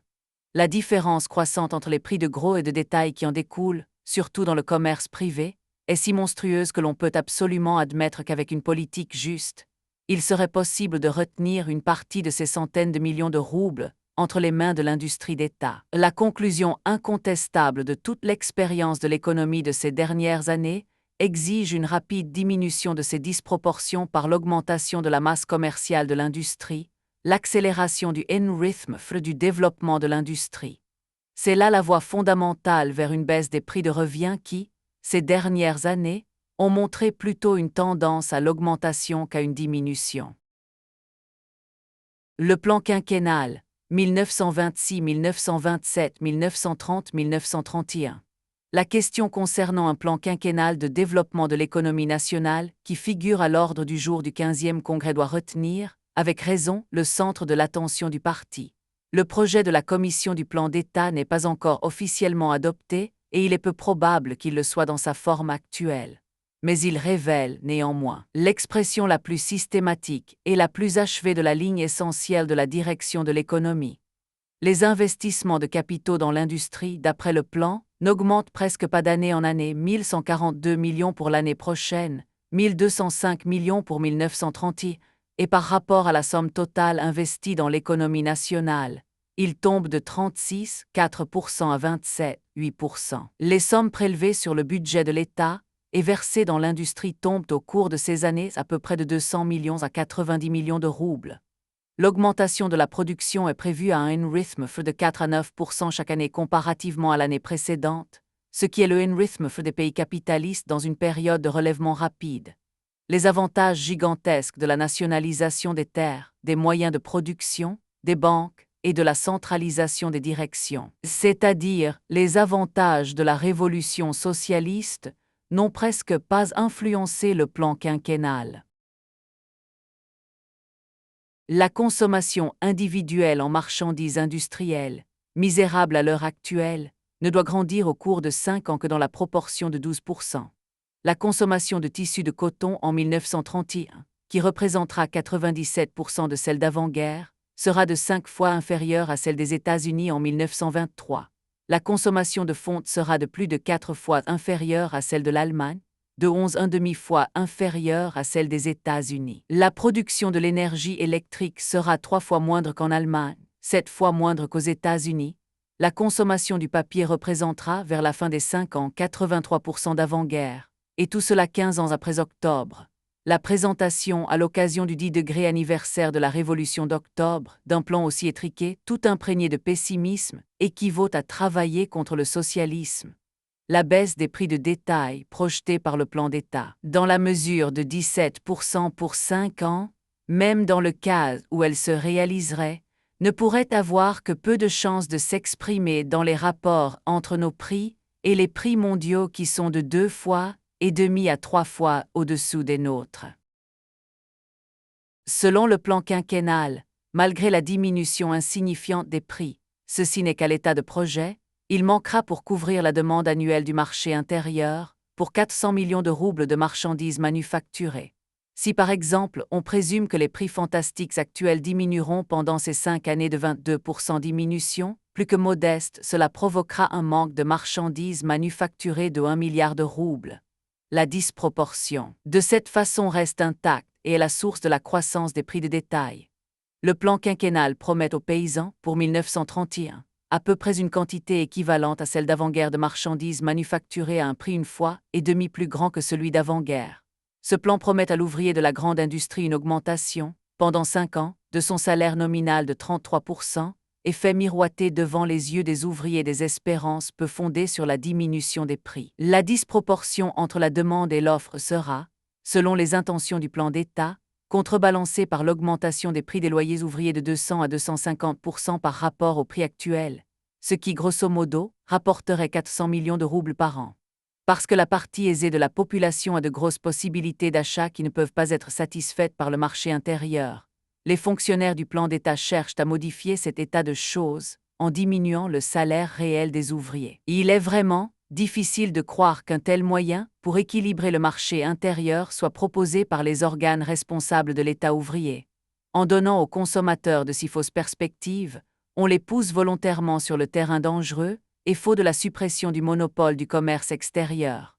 La construction pendant ces 5 ans de 6 à 7 000 verstes de voies ferrées contre 14 000 verstes construites, par exemple, de 1895 à 1900, est dangereusement insuffisante non seulement au point de vue de l'industrialisation socialiste, mais aussi du point de vue des besoins économiques élémentaires des principales régions économiques. Tel est avec des écarts, soit d'un côté, soit de l'autre la position réelle des organes d'État qui, effectivement, dirigent le développement de l'économie de notre pays. C'est ainsi que s'écarte de la réalité la ligne actuelle de la direction. L'URSS est l'économie capitaliste mondiale. L'issue de la longue lutte de deux systèmes sociaux, ennemi inconciliable celui du capitalisme et du socialisme, se détermine en dernier lieu par les rapports de force dans la productivité du travail de ces deux systèmes. Dans les rapports actuels du marché, ceci se traduit par les rapports des prix intérieurs avec les prix mondiaux. Lénine avait en vue justement cette question essentielle, quand, dans un de ses derniers discours, il prévenait le parti que celui-ci devrait se trouver, d'ici peu, devant un examen que lui feront subir le marché russe et le marché mondial avec lequel nous sommes liés, dont nous dépendons et avec lequel nous ne pouvons pas rompre. Lénine, tome 18, seconde partie, page 83. Voilà pourquoi l'idée de Boukharine que nous pouvons atteindre le socialisme à pas de tortue représente une banalité petite bourgeoise. On ne peut se soustraire à l'encerclement capitaliste sous le toit d'une économie nationale limitée à ses frontières. Car une telle limitation nous obligerait à avancer avec une lenteur excessive et par conséquent à supporter non une faible pression, mais au contraire, une forte pression non seulement des armées et de la flotte capitaliste à interventions armées, mais avant tout la pression qui sera exercée sur nous par les produits capitalistes manufacturés à bon marché. Le monopole du commerce extérieur est l'arme indispensable de la construction socialiste, dans la situation où les pays capitalistes possèdent une base technique plus développée. Mais le monopole ne peut protéger l'économie socialiste qui se bâtit qu'à la condition que, dans le domaine de la technique, du prix de revient, de la qualité et des prix des produits manufacturés, on se rapproche continuellement du niveau de l'économie mondiale. Le but de la création économique ne doit pas être une économie nationale limitée à ses frontières, ce qui diminuerait sensiblement le rythme de son développement et son niveau, mais au contraire doit consister à augmenter notre poids spécifique sur le marché mondial, en réalisant le rythme le plus accéléré dans notre développement économique. Pour réaliser ceci, il faut comprendre la signification énorme de notre exportation qui retarde actuellement, d'une façon inquiétante, sur le reste de l'économie prise en bloc. La participation de l'URSS dans les échanges sur le marché mondial est tombée de 4,32% en 1913 à 0,97%. Changer dans une certaine mesure notre politique vis-à-vis du Kulak, car celle-ci lui a donné la possibilité de nuire, par son accumulation usurière en nature, à l'exportation socialiste. Développer les rapports avec l'économie mondiale en ayant toujours comme but le développement maximum de l'industrialisation, et le renforcement des éléments socialistes dans l'économie pour contrebalancer les éléments capitalistes. Ne pas disperser, pendant les années qui vont suivre, une accumulation restreinte mais passer progressivement et selon un plan, à de nouvelles formes de production, en garantissant en premier lieu la production massive des machines indispensables, utilisées avec habileté et prudence. Dans notre propre industrie, les conquêtes mondiales de la technique capitaliste. Miser sur un développement socialiste isolé et sur un rythme du développement économique indépendamment de l'économie mondiale, altère toute perspective juste, fait dévier de sa voie tout le travail d'ensemble, ne donne pas le fil conducteur pour régulariser nos rapports avec l'économie mondiale. Le résultat sera que nous ne saurons plus ce que nous pourrons construire nous-mêmes et ce que nous devons importer de l'étranger. Repousser catégoriquement la théorie de l'économie socialiste isolée signifiera, dans les années qui vont suivre, une utilisation beaucoup plus rationnelle de nos ressources, une industrialisation plus rapide, une croissance beaucoup plus vigoureuse et continuelle de notre propre construction de machines, la croissance plus rapide du nombre des ouvriers occupés, une réelle diminution des prix, le renforcement véritable de l'URSS dans les conditions de son encerclement capitaliste. Le développement des rapports mondiaux ne cache-t-il pas des dangers de blocus et de guerre? La réponse à cette question découle de tout ce qui a été dit plus haut. La préparation de la guerre exige évidemment la création de réserves de matières premières indispensables provenant de l'étranger, ainsi que la création, suffisamment à temps, de nouvelles industries indispensables. Exemple, usinage de l'aluminium, etc. Mais ce qui est le plus important, en cas de guerre difficile et longue, c'est de posséder une industrie développée dans la plus large mesure possible, capable de produire d'une façon massive et de passer rapidement d'une forme de production à une autre. Le passé nous a démontré qu'un pays hautement industriel comme l'Allemagne, lié intimement avec le marché mondial, malgré la guerre et le blocus qu'il a coupé d'un seul coup du reste du monde, a montré une vitalité et une force extraordinaires. Si avec les privilèges incontestables de notre ordre social nous savons, pendant la période de paix, utiliser le marché mondial pour accentuer notre développement économique, nous serons beaucoup plus armés et plus aptes à supporter le blocus et n'importe quelle intervention armée. Aucune politique intérieure ne peut nous éviter à elle seule les dangers économiques, politiques et militaires provenant de l'encerclement capitaliste. La tâche intérieure se ramène à se renforcer par une politique de classe juste, par des rapports justes de la classe ouvrière avec la paysannerie et par un acheminement continuel dans la voie de la construction socialiste. Les ressources intérieures de l'URSS sont innombrables et rendent la chose tout à fait possible. En utilisant en même temps, dans ce but, le marché capitaliste mondial, nous lions nos futures destinées historiques au développement ultérieur de la révolution mondiale. La victoire de la révolution mondiale dans les pays avancés rompra l'encerclement capitaliste, nous libérera de lourdes obligations militaires, nous renforcera largement dans le domaine de la technique, accentuera la rapidité de notre développement à la ville, à la campagne, à l'usine, à l'école, etc. Nous donnera la possibilité de construire le socialisme, autrement dit, la société où les classes disparaissent, société ayant comme base une technique perfectionnée, une égalité réelle de tous ses membres dans le travail et la répartition des produits du travail. Où trouver les ressources? À la question « Où trouver les ressources indispensables pour résoudre plus énergiquement, à la manière révolutionnaire, les tâches d'une réelle industrialisation, pour accentuer le développement culturel des masses d'où découlant les destinées de la dictature socialiste ?» L'opposition répond: la source principale pour trouver les fonds indispensables est une nouvelle répartition du revenu national, une utilisation rationnelle du budget, des crédits, des prix. Une juste utilisation des rapports avec l'économie mondiale doit nous fournir les ressources supplémentaires. 1. Selon les prévisions du plan quinquennal d'État, le budget local et de l'État s'élèvera, pendant cette période, de 6 à 8, 9 milliards de roubles et en 1931 constituera 16% du revenu national, c'est-à-dire que le budget absorbera une partie plus petite du revenu national que le budget d'avant-guerre du tsarisme, 18%. Le budget d'un État ouvrier, non seulement peut, mais doit occuper une plus grande place, dans le revenu national, qu'un budget bourgeois, à la condition évidemment qu'il soit réellement socialiste, qu'il attribue des sommes plus importantes à l'instruction publique et des sommes encore plus grandes à l'industrialisation du pays. Les sommes allouées dans le budget aux besoins de l'industrialisation peuvent et doivent atteindre, d'ici 5 ans, 500 à 1000 millions de roubles par an. 2. Le système des impôts ne suit pas la courbe ascendante de l'accumulation des gros bonnets de la campagne et de la nouvelle bourgeoisie en général. Il est nécessaire, de prélever un impôt réel sur les super-bénéfices du capital privé, au moins dans la mesure de 150-200 millions de roubles contre les 5 millions prélevés actuellement. B.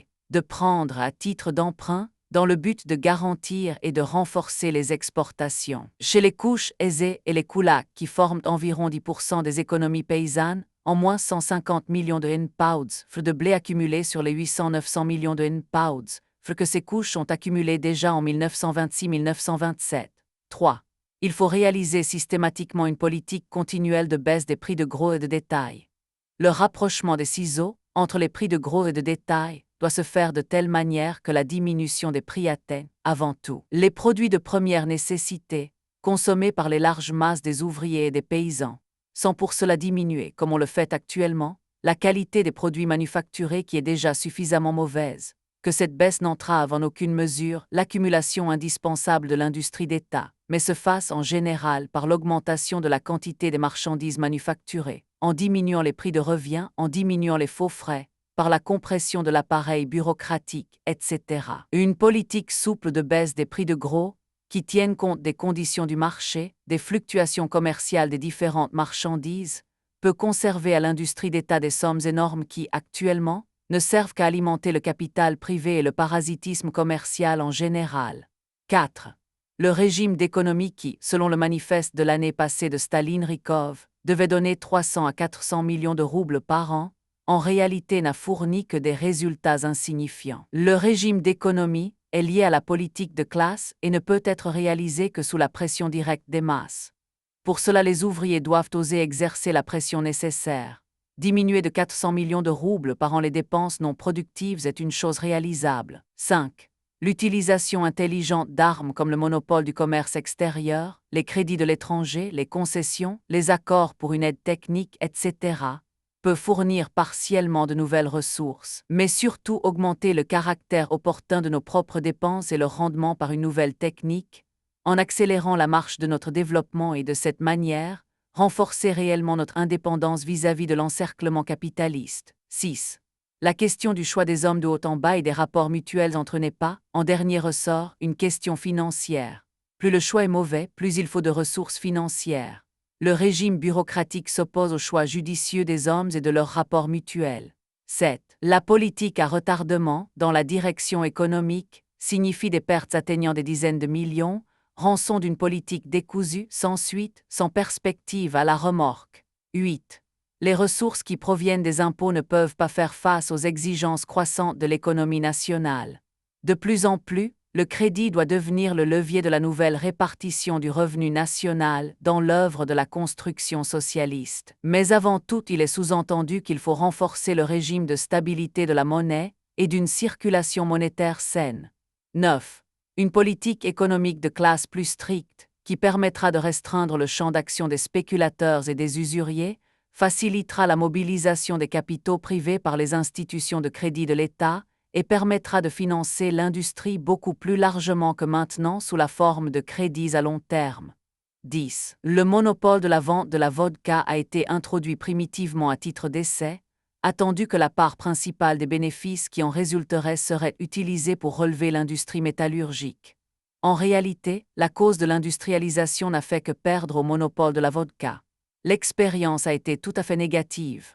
Dans le régime soviétique, le monopole de la vente de la vodka non seulement se répercuta, comme du temps du tsarisme, d'une façon négative sur les économies privées, mais la consommation de la vodka a provoqué, surtout de la part des ouvriers, la négligence dans le travail, a amené une augmentation du nombre des heures perdues et de la négligence dans l'entretien des machines.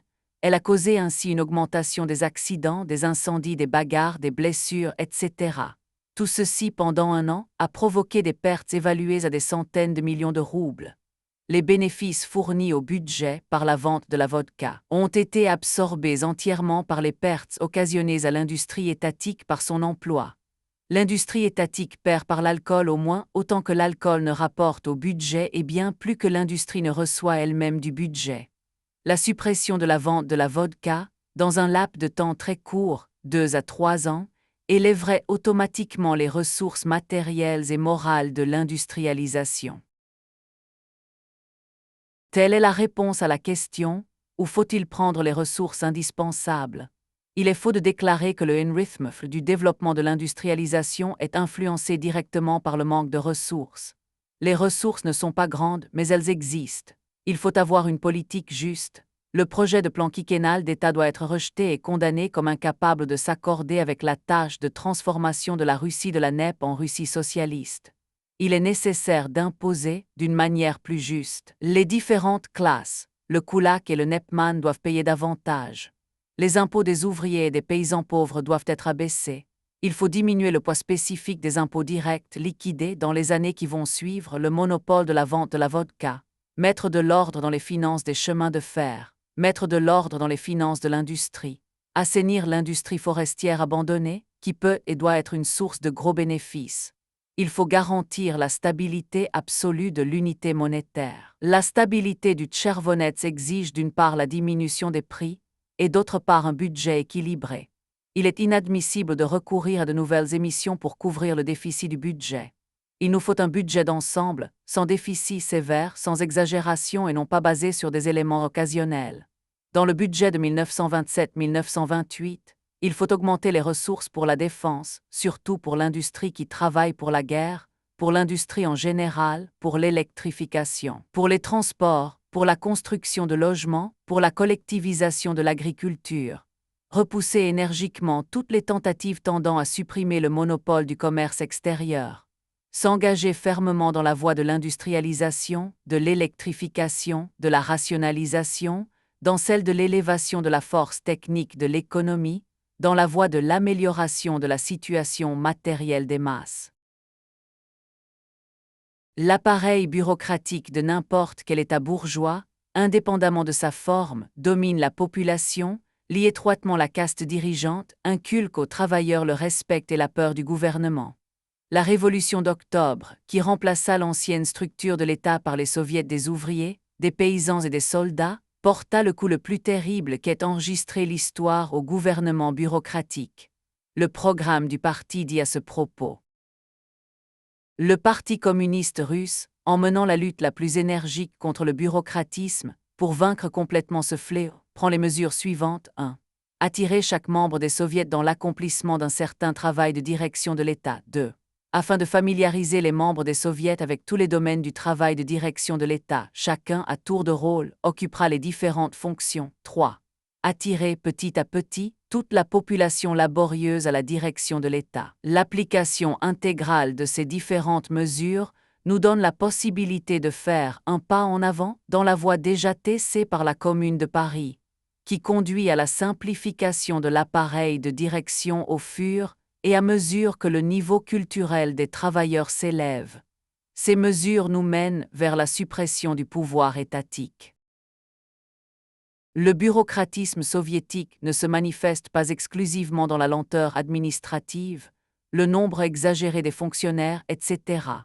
Mais il joue un rôle de classe par ses liaisons, ses amitiés, sa force, ses privilèges, ses rapports avec le Nepman et le manœuvre, l'intellectuel et l'illettré, la femme d'un haut fonctionnaire et la simple paysanne, etc., qui est soutenue par le fonctionnaire.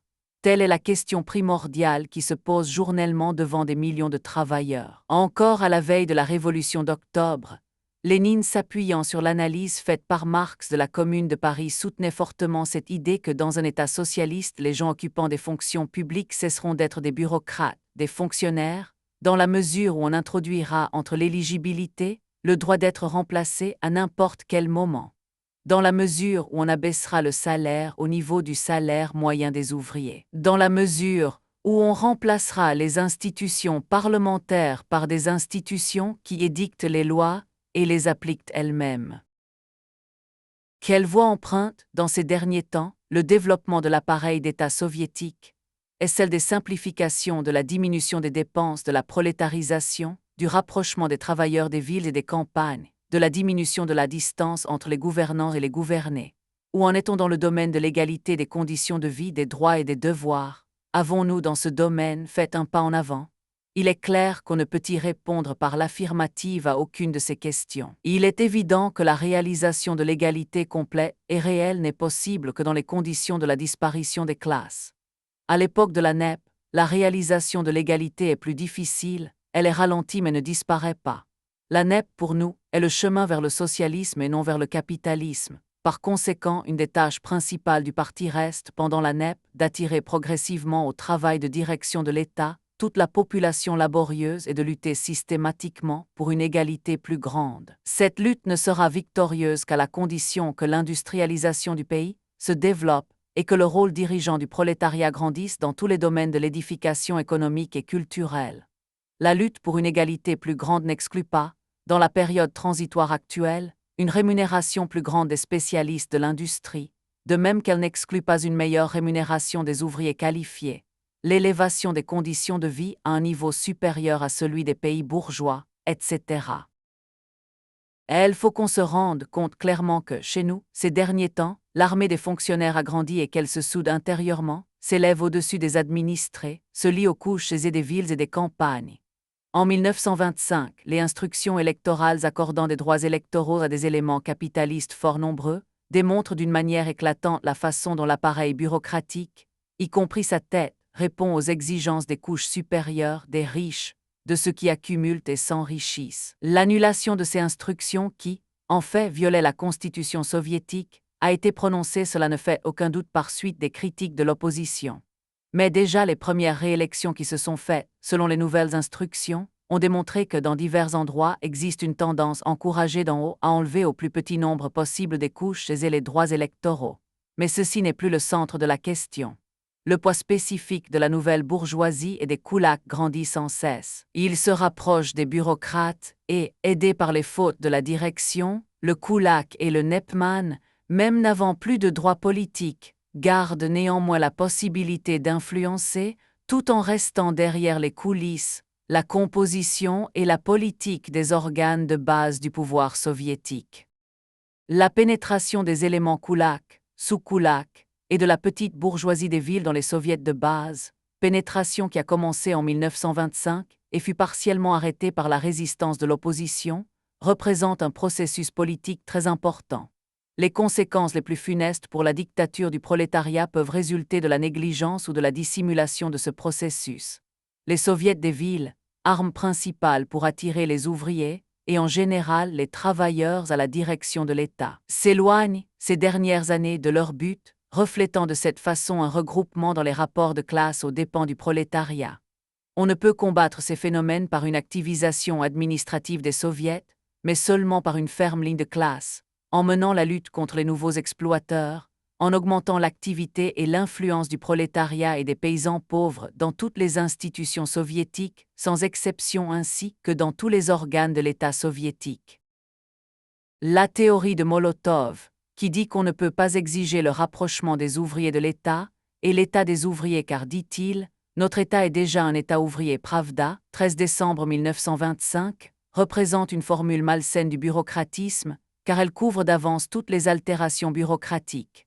La critique de la théorie anti-léniniste de Molotov, qui trouve un appui tacite de la part de larges cercles des administrations soviétiques, est représentée par le cours actuel comme une déviation social-démocrate, alors que la lutte la plus catégorique contre une telle théorie, et des théories semblables est le seul moyen de lutter effectivement contre le bureaucratisme, non pas en transformant un certain nombre d'ouvriers en fonctionnaires, mais en rapprochant les couches inférieures des ouvriers et des pays de tout l'appareil d'État, dans toutes ses fonctions quotidiennes.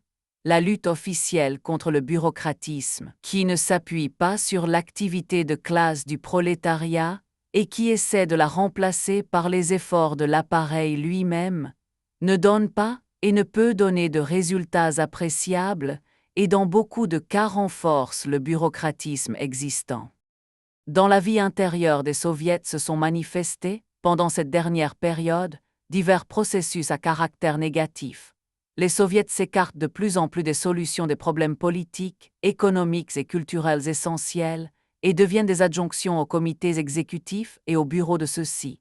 Tout le travail de direction est concentré dans les mains de ces derniers.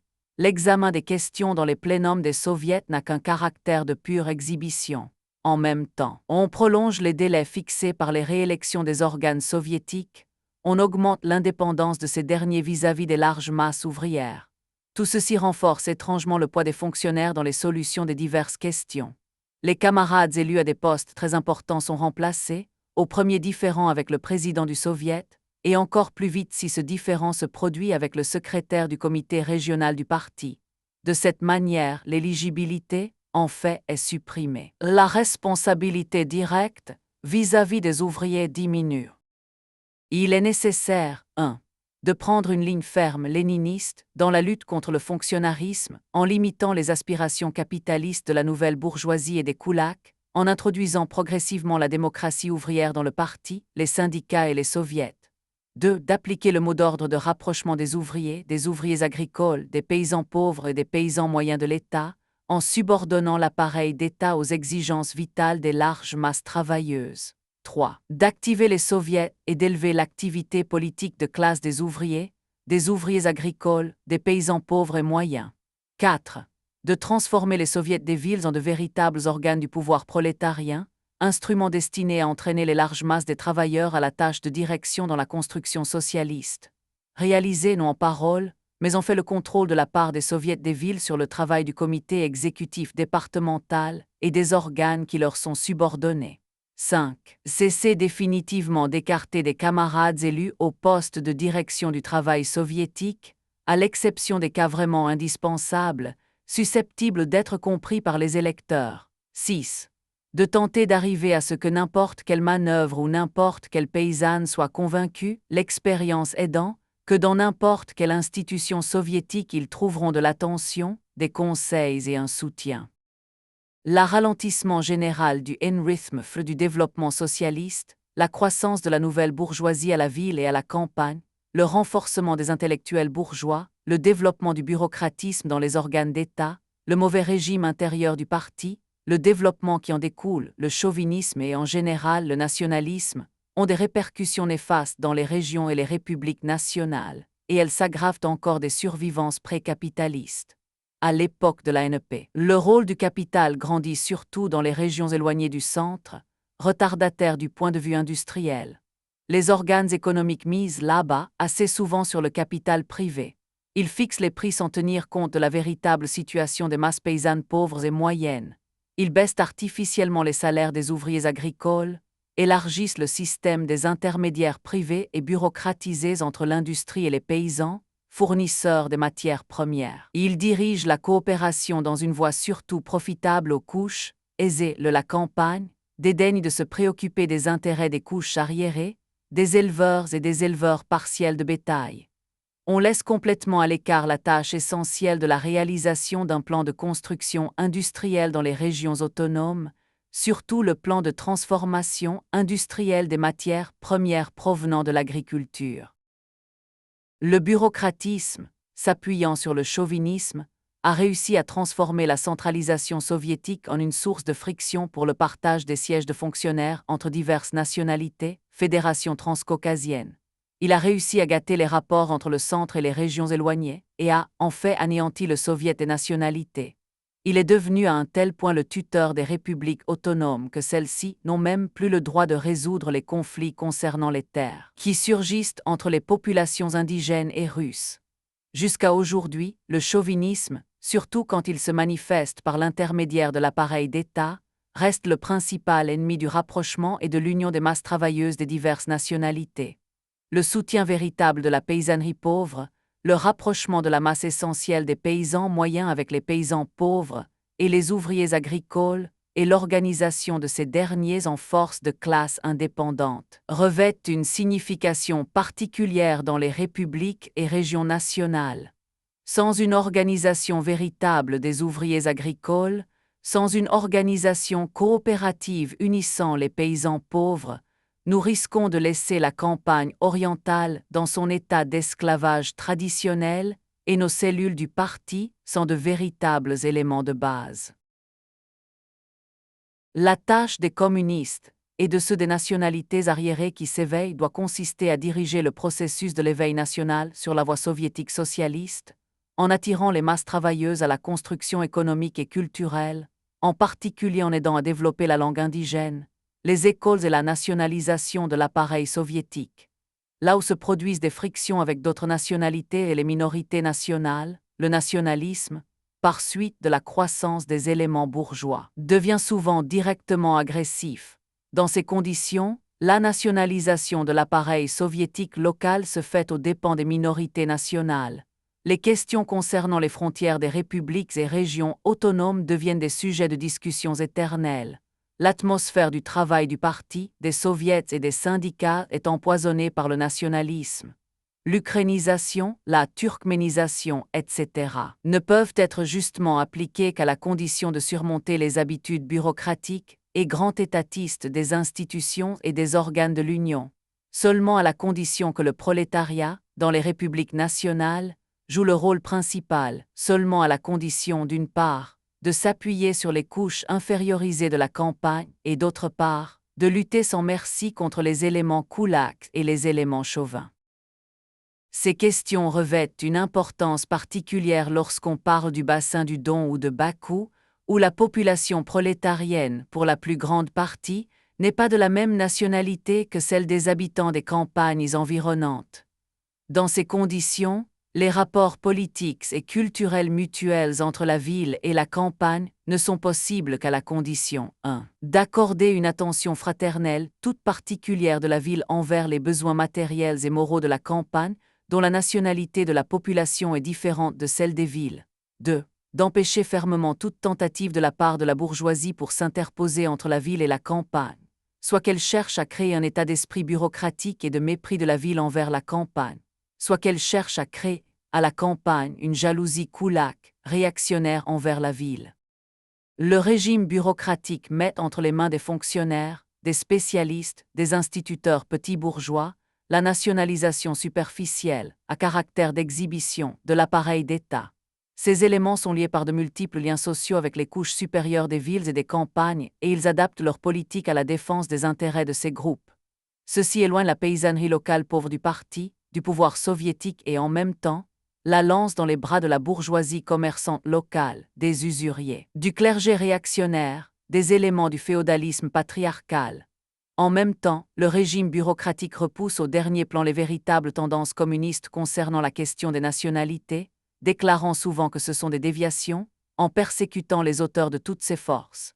Ceci s'est passé, à titre d'exemple, avec un groupe important de vieux bolcheviks géorgiens qui ont été mis en disgrâce par le groupe Staline, mais qui avaient été chaleureusement défendus par Lénine durant la dernière période de sa vie. Le soulèvement des masses travailleuses des républiques et régions à minorité nationale, concrétisé par la Révolution d'octobre, provient de ce que ces masses aspirent à participer directement et indépendamment à la construction pratique, tandis que le régime bureaucratique paralyse ces aspirations en cherchant à les intimider en agitant le danger du nationalisme local. Le 12e congrès du Parti communiste a reconnu la nécessité de la lutte contre les survivances chauvines et grand-étatistes, contre l'inégalité économique et culturelle des diverses nationalités de l'Union, contre les survivances nationalistes qui se font jour clan les diverses minorités nationales qui ont subi une oppression nationale terrible. La 4e conférence, 1923, avec les dirigeants responsables des diverses républiques et régions à minorité nationale, a démontré qu'une des tâches primordiales du parti est de faire croître et de développer, parmi les éléments prolétariens et semi-prolétariens, les organisations communistes des républiques et régions à minorité nationale. La conférence a reconnu à l'unanimité que les communistes envoyés du centre dans les républiques et les régions arriérées doivent jouer, non un rôle de pédagogue, de bonne d'enfant, mais remplir le rôle de collaborateur, Lénine. Malgré cela, pendant les dernières années, le travail s'est développé précisément dans un sens opposé. Les sommets de l'appareil du parti, dans les républiques ou les régions nationales, nommés par le secrétariat du CC, résolvent eux-mêmes toutes les questions d'ordre soviétique ou de parti, éliminent les militants indigènes, estimés par eux comme des communistes de deuxième classe, attirés à l'accomplissement de tâches pour la forme Crimée, Transcaucasie, Turkestan, Gorski, Obiasti, régions montagneuses, Caucase du Nord, etc. La division artificielle des militants locaux en droitiers et gauchistes est un système qui permet aux secrétaires nommés par le centre de diriger, sans aucun contrôle, les deux groupes. Dans le domaine de la politique nationale, ainsi que dans d'autres domaines, il faut revenir à la position de Lénine. 1. Accomplir plus systématiquement avec plus de continuité et d'énergie le travail pour surmonter les frictions nationales parmi les ouvriers de diverses nationalités.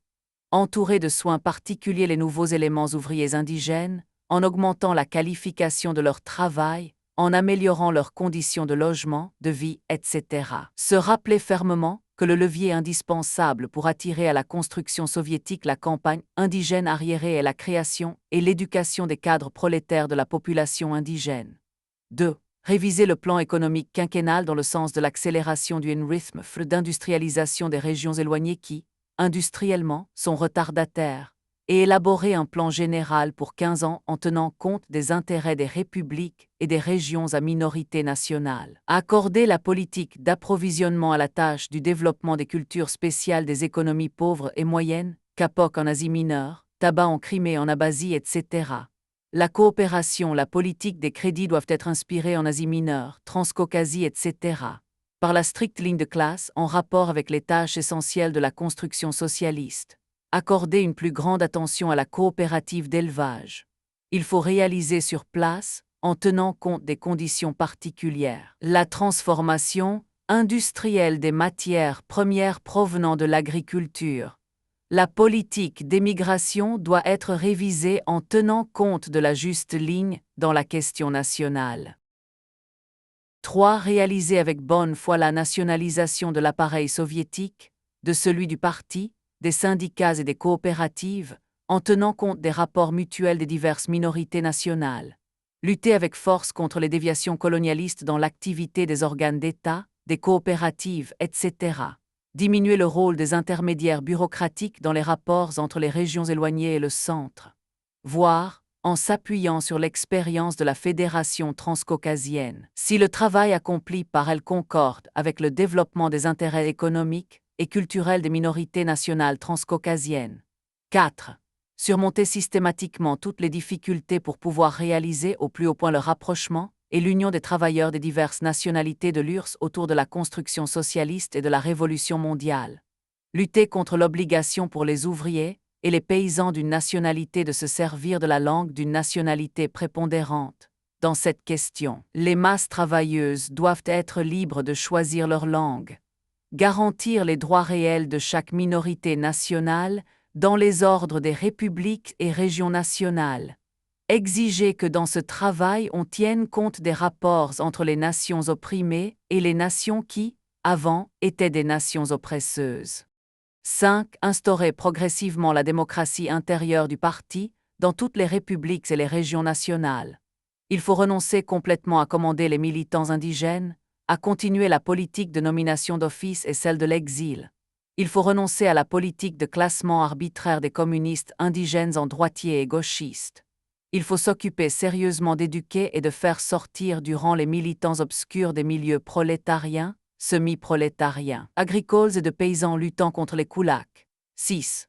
Lutter contre les tendances oustrialovistes et grand-étatistes, surtout dans les commissariats centraux et dans l'appareil d'État en général. Il faut lutter idéologiquement contre le nationalisme local en réalisant, avec clarté et d'une façon suivie, une politique de classe dans la question nationale.